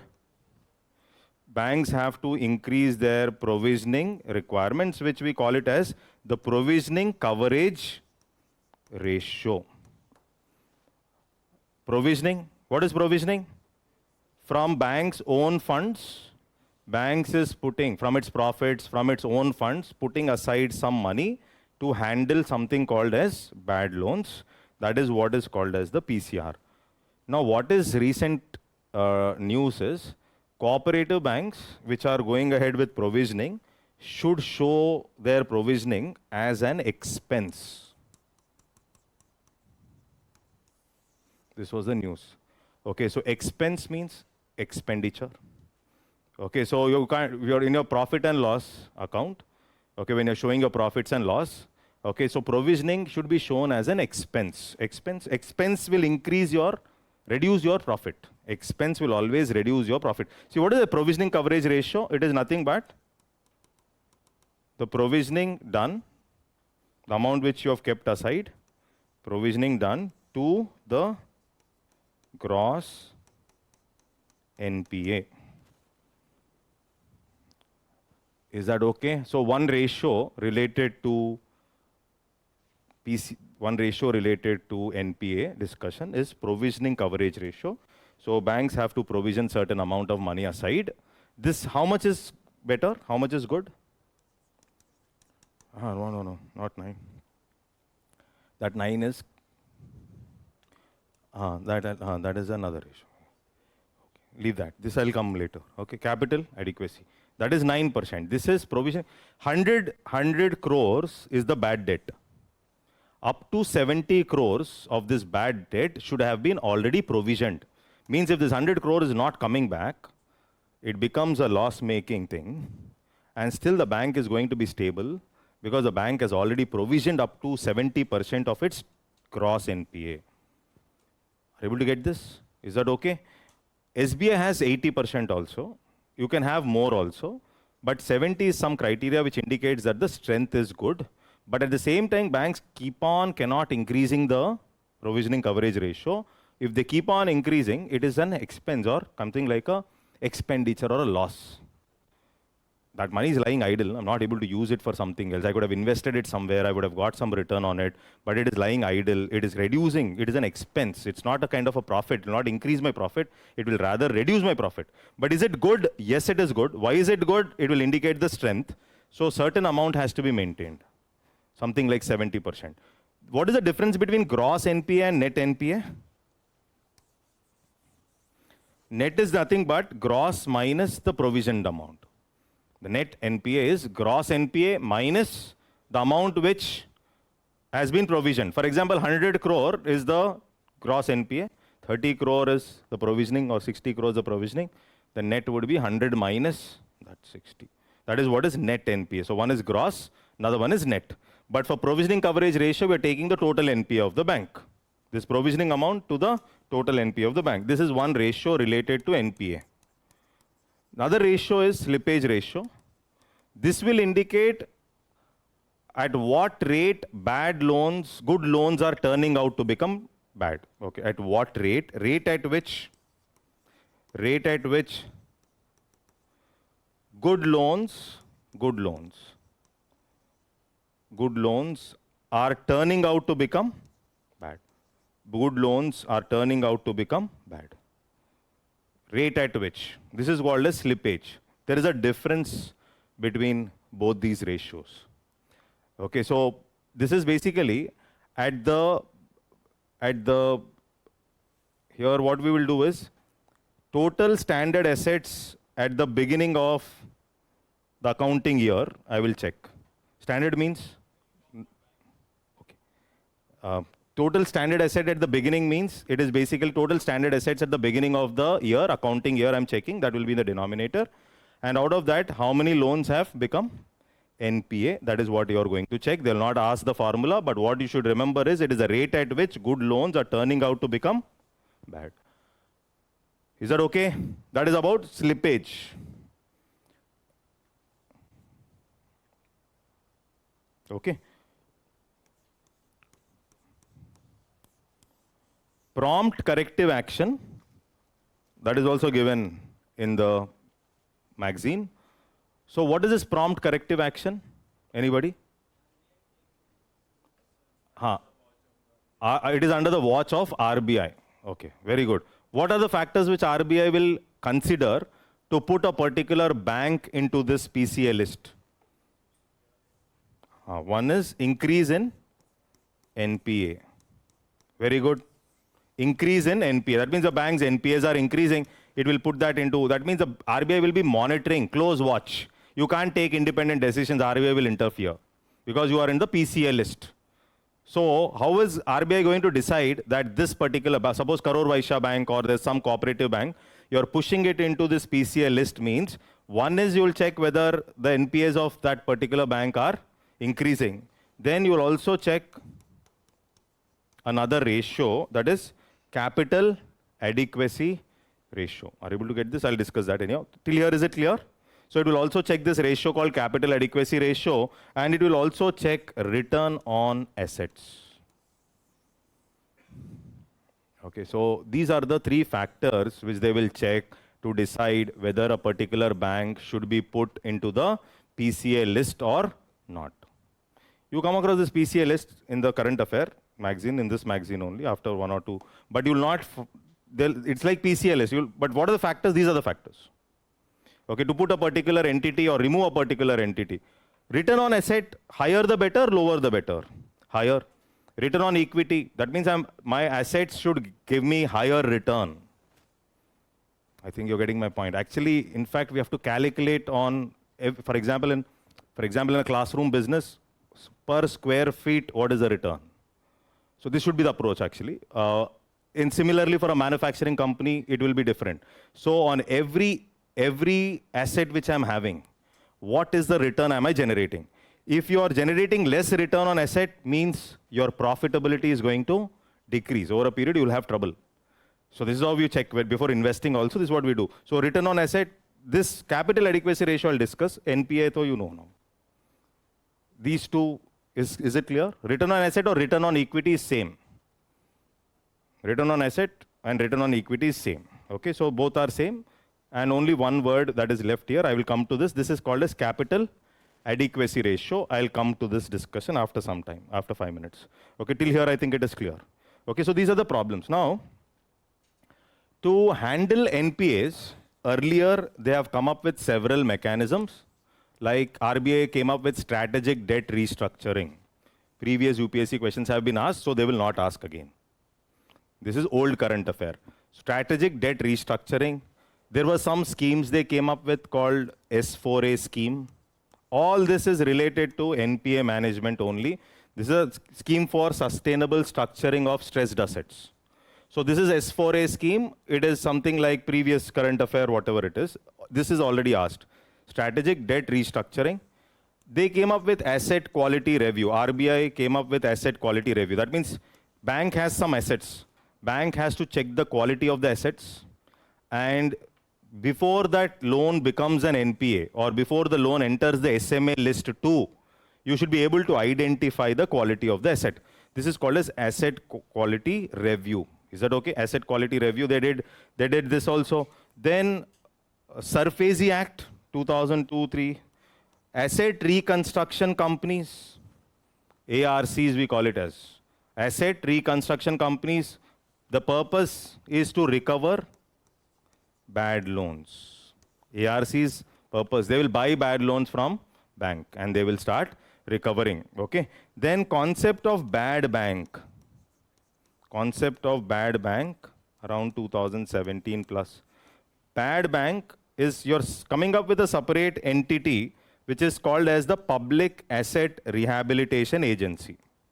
Public Asset Rehabilitation. That means you're trying, it is nothing but an ARC which will handle NPAs of public sector banks. Public Asset Rehabilitation Agency, bad bank.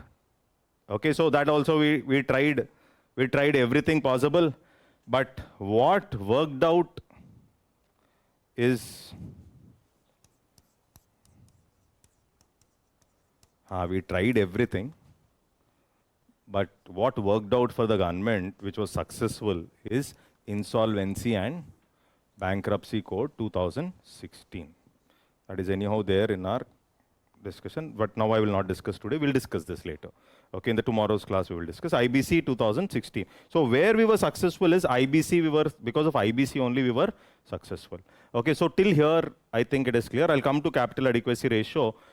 Before I discuss capital adequacy ratio and other ratios, once all the ratios are clear, then current affair is very simple. So here, credit to deposit ratio, higher is the credit to deposit ratio, less would be the liquidity for the bank. Okay. Higher is the provisioning coverage ratio, more stable is the bank in terms of covering its bad loans. Agreed? More stable. One more ratio which they have asked in UPSC earlier was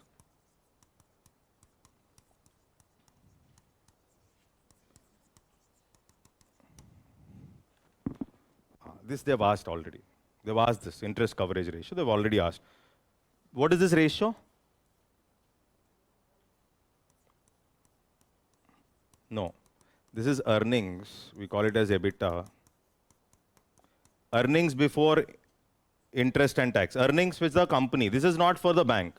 Bank, before giving loan to a company, bank is going to check the interest coverage ratio of that company. So there is a firm. That firm has gone to the bank asking for loans. Banks are incurring NPAs. So what banks will do? Banks will ask the company. What they will ask? Banks will ask the company, you give me, you show me your debt. So one is show me your debt. So debt, they will check this ratio. Okay, so bank is doing business, the company is doing business. It can do business by loan or maybe by equity. So if this is high, for example, companies like Airtel have a very high debt to equity ratio, very high debt to equity because it's capital intensive. Okay, so you have to buy licenses, towers and other things. So therefore, it is very high. But still, banks will go ahead and check one more ratio before giving the loan so that they will not incur NPA. That ratio is interest coverage ratio. What you should understand, UPSC question, very simple. Higher is this ratio, more stronger is the company. Higher, the better. Higher is this ratio, more stronger is the company. Is that okay? So what is this? Earnings divided by interest payment. earnings divided by interest payment. That means, let's say the company or the firm, Airtel has earnings of, let's say, 100 crore, very less, just an example. But the interest which it has to pay is 50 crore. Interest which it has to pay is 50 crore.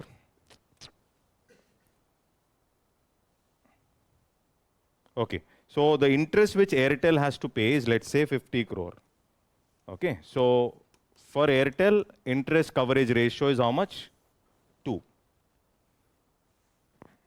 Okay, UPSC question is, higher is this interest coverage ratio, lower is the stability. That is wrong statement.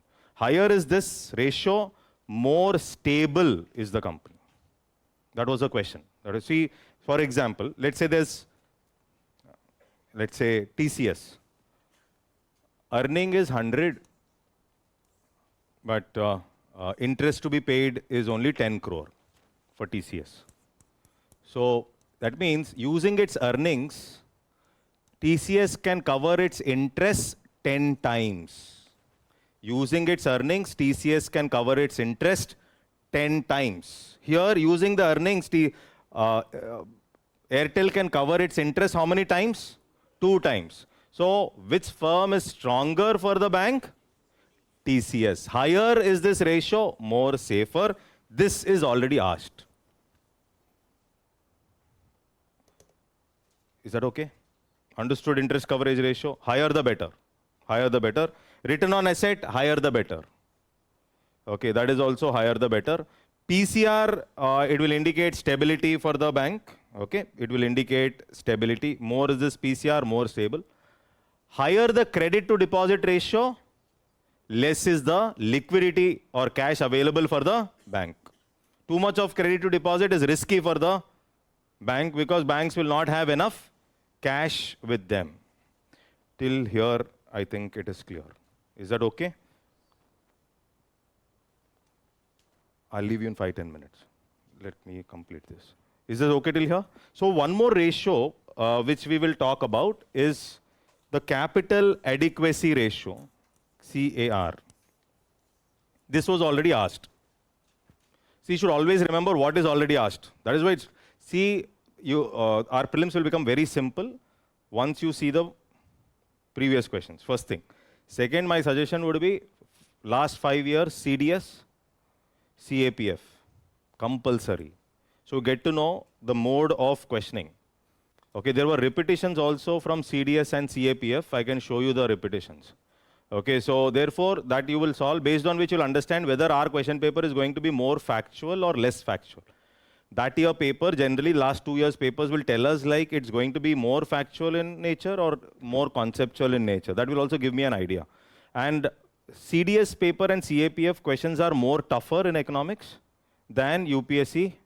Our civil services prelims, they are very kind.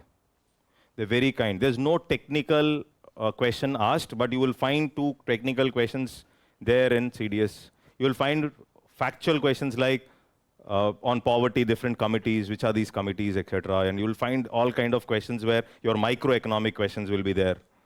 That is not there in our UPSC civil services, but once a while there will be one or the other question, which is little offbeat. And maybe if there are 16 questions in UPSC economics, so prelims, then our target should be at least, obvious, no? 14. 16, if 2 questions, we'll give it to God.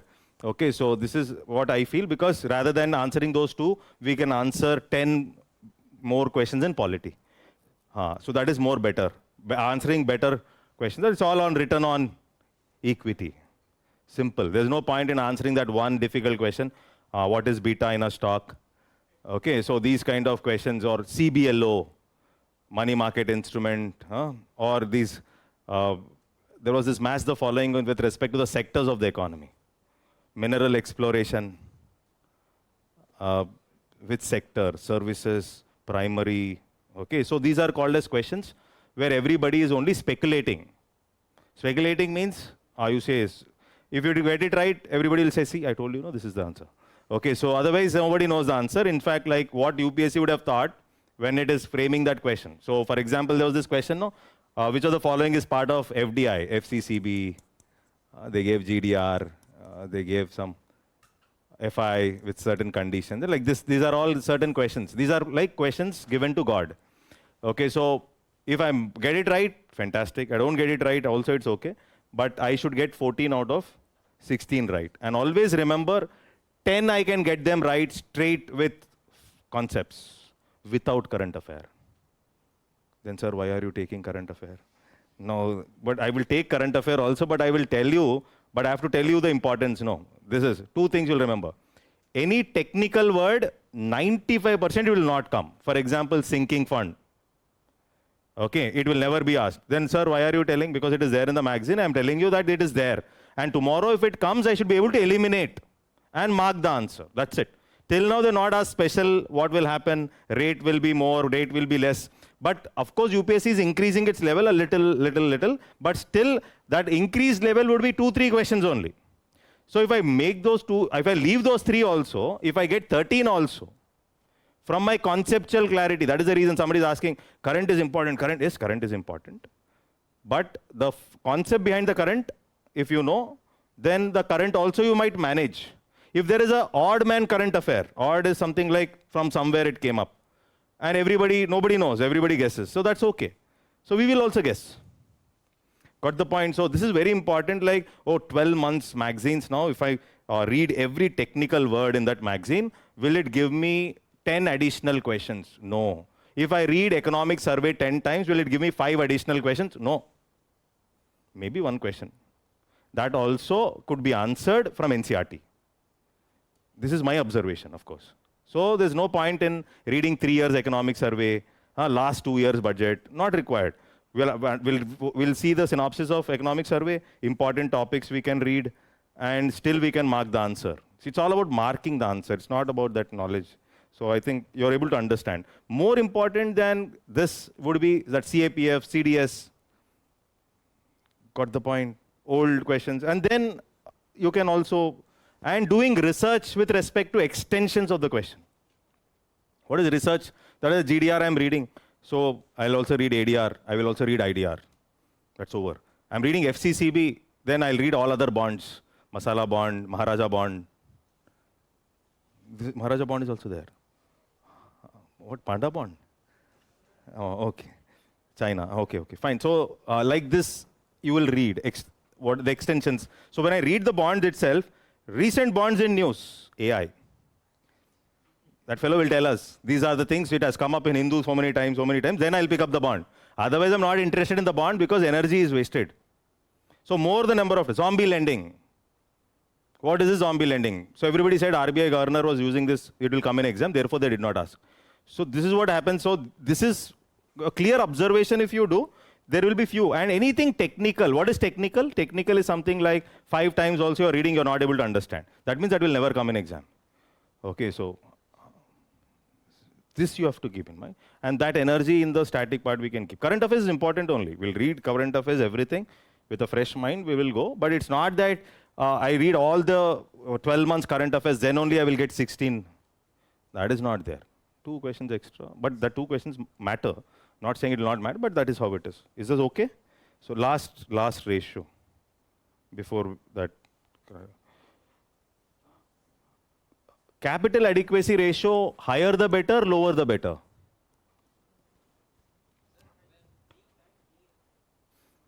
Okay, weak banks need high. Okay, so first of all, this capital adequacy ratio and these ratios are part of Basel norms. Okay, so you have to, we'll take 5 minutes here. Basel guidelines we call them as, right? Who gives them? Basel Committee on Banking Supervision. So currently the discussion is with respect to Basel III. I'll discuss them completely whenever it comes up in the subsequent classes. Now I'll only talk about this ratio. Okay.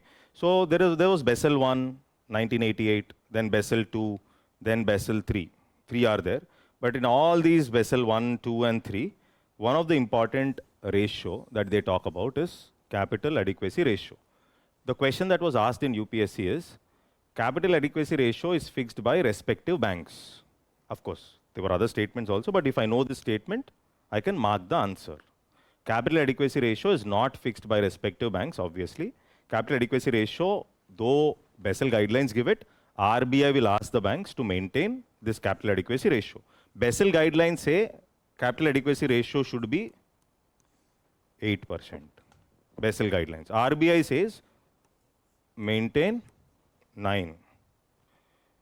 Is that okay? So RBI's guidelines are even more stronger and stringent than Basel guidelines. Okay. So what is this Basel capital adequacy ratio? It is the total capital that is to the risk-weighted asset. Okay. Total capital. Capital is not our deposits. That is what you will understand. It is not our deposits. It is bank's money. It is a total capital to the risk-weighted asset. Okay. So total capital can be tier 1 capital, and it can also be a tier 2 capital to RWA. Okay. Now, two things here you will remember. This is good capital. This one is what capital? Good. Good or core. This is not so good. Not so good capital. Non-core. This is non-core.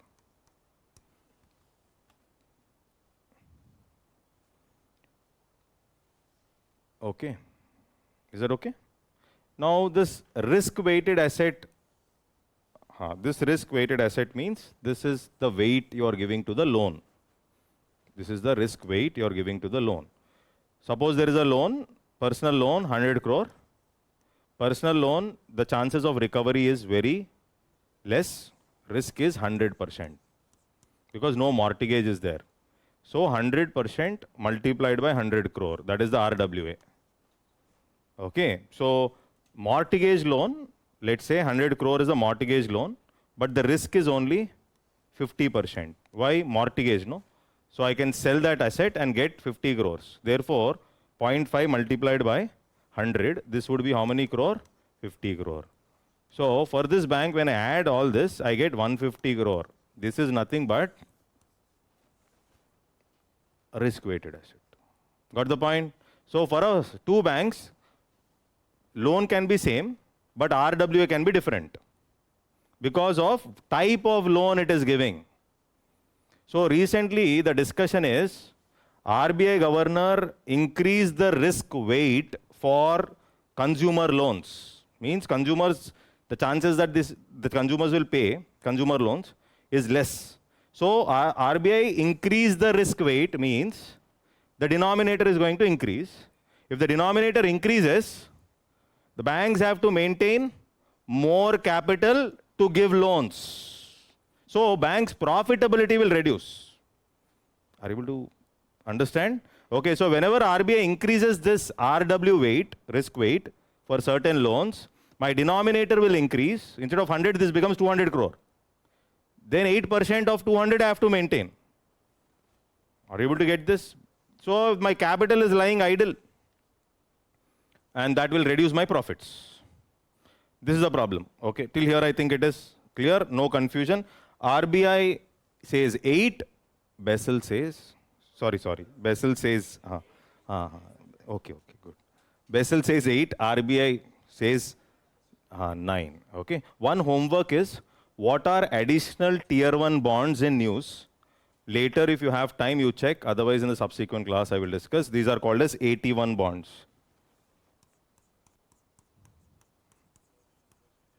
Okay. No, you just read. Yeah. You know it, right? Tier 1, okay, fine. So, in the subsequent classes, we'll see. Like, is this okay till here? This is about capital adequacy ratio. Come back. So, some ratios today we completed related to banking. And now this is very simple. This is what? Credit to deposit ratio. This is a financial metric representing the percentage of loans a bank has issued related to its total deposits, 80%, 90%, whatever. It is a ratio of how much a bank lends out of the deposit it has mobilized. A higher CD ratio suggests that a significant portion of bank's resources are allocated to loans, it could potentially stimulate economic growth, but also implies higher risk. Now here, one important observation. This risk weight value, 50%, 100%, this risk weight, that is what is talking, risk weight in the Basel 1. In the Basel 1, it only covers one risk. Which risk is that? It will only cover credit risk only. That means this weight will be less or more. It will be less because in the Basel 1 guidelines, you only take one type of risk.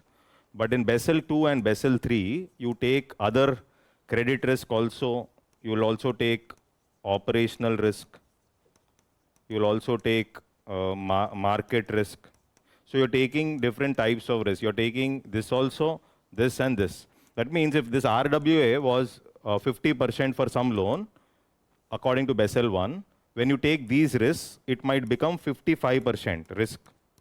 That means the denominator will increase because of other risks you are considering when you are calculating the RWA. Is that okay? Understood? No, when you're calculating the RWA, you are taking other risks also. Therefore, it will become, the new denominator will increase. So when the denominator increases, banks will end up maintaining more capital. Okay. RBI's financial stability report, this ratio peaked to 78.8%. Okay, so almost like 100 rupees is coming, almost like 78, 79 rupees is gone in the form of loan. Okay, so that is what it is saying. Higher credit growth, reasons for high credit to deposit ratio, high credit growth. So slower deposit growth because people, mutual funds sahi hai. There it is going. It's not coming into the bank. Okay, so impact of high credit rate, deposit ratio on banks. Pressure on net interest margin. Okay, see, banks' profitability is dependent on one important factor, which is called as net interest income.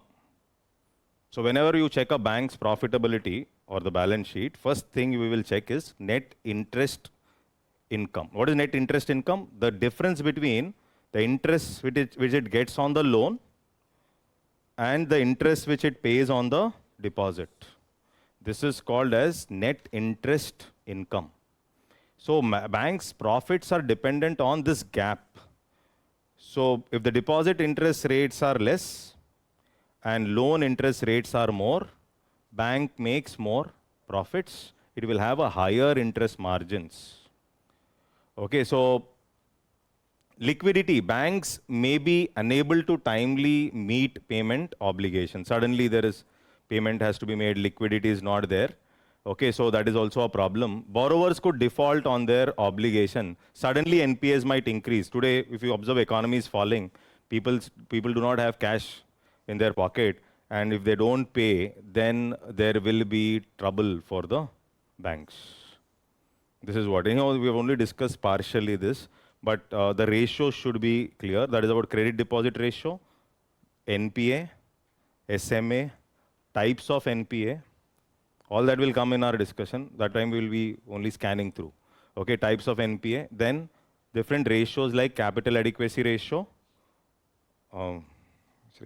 slippage ratio, and which ratio I discussed? Provisioning coverage ratio, and then prompt corrective action. What factors are taken for deciding to put a bank in this prompt corrective list? So all that is prompt corrective action, etc. And then IBC I have not discussed, which we will discuss. See, whenever I use the word stressed asset, last, done.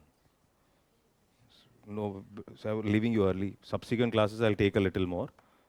So when I use the word stressed asset, what is a stressed asset? Anybody? No, I don't want English. Showing signs, no. What are the components in the stressed asset? Okay, that is NPA. Okay. Restructured loans plus loans written off. Okay, so writing off the loan from the balance sheet, removed it. So stressed asset includes NPA. Restructured means the loan which has been, suppose a farmer is given a loan for 6 years. Okay, interest is 6%.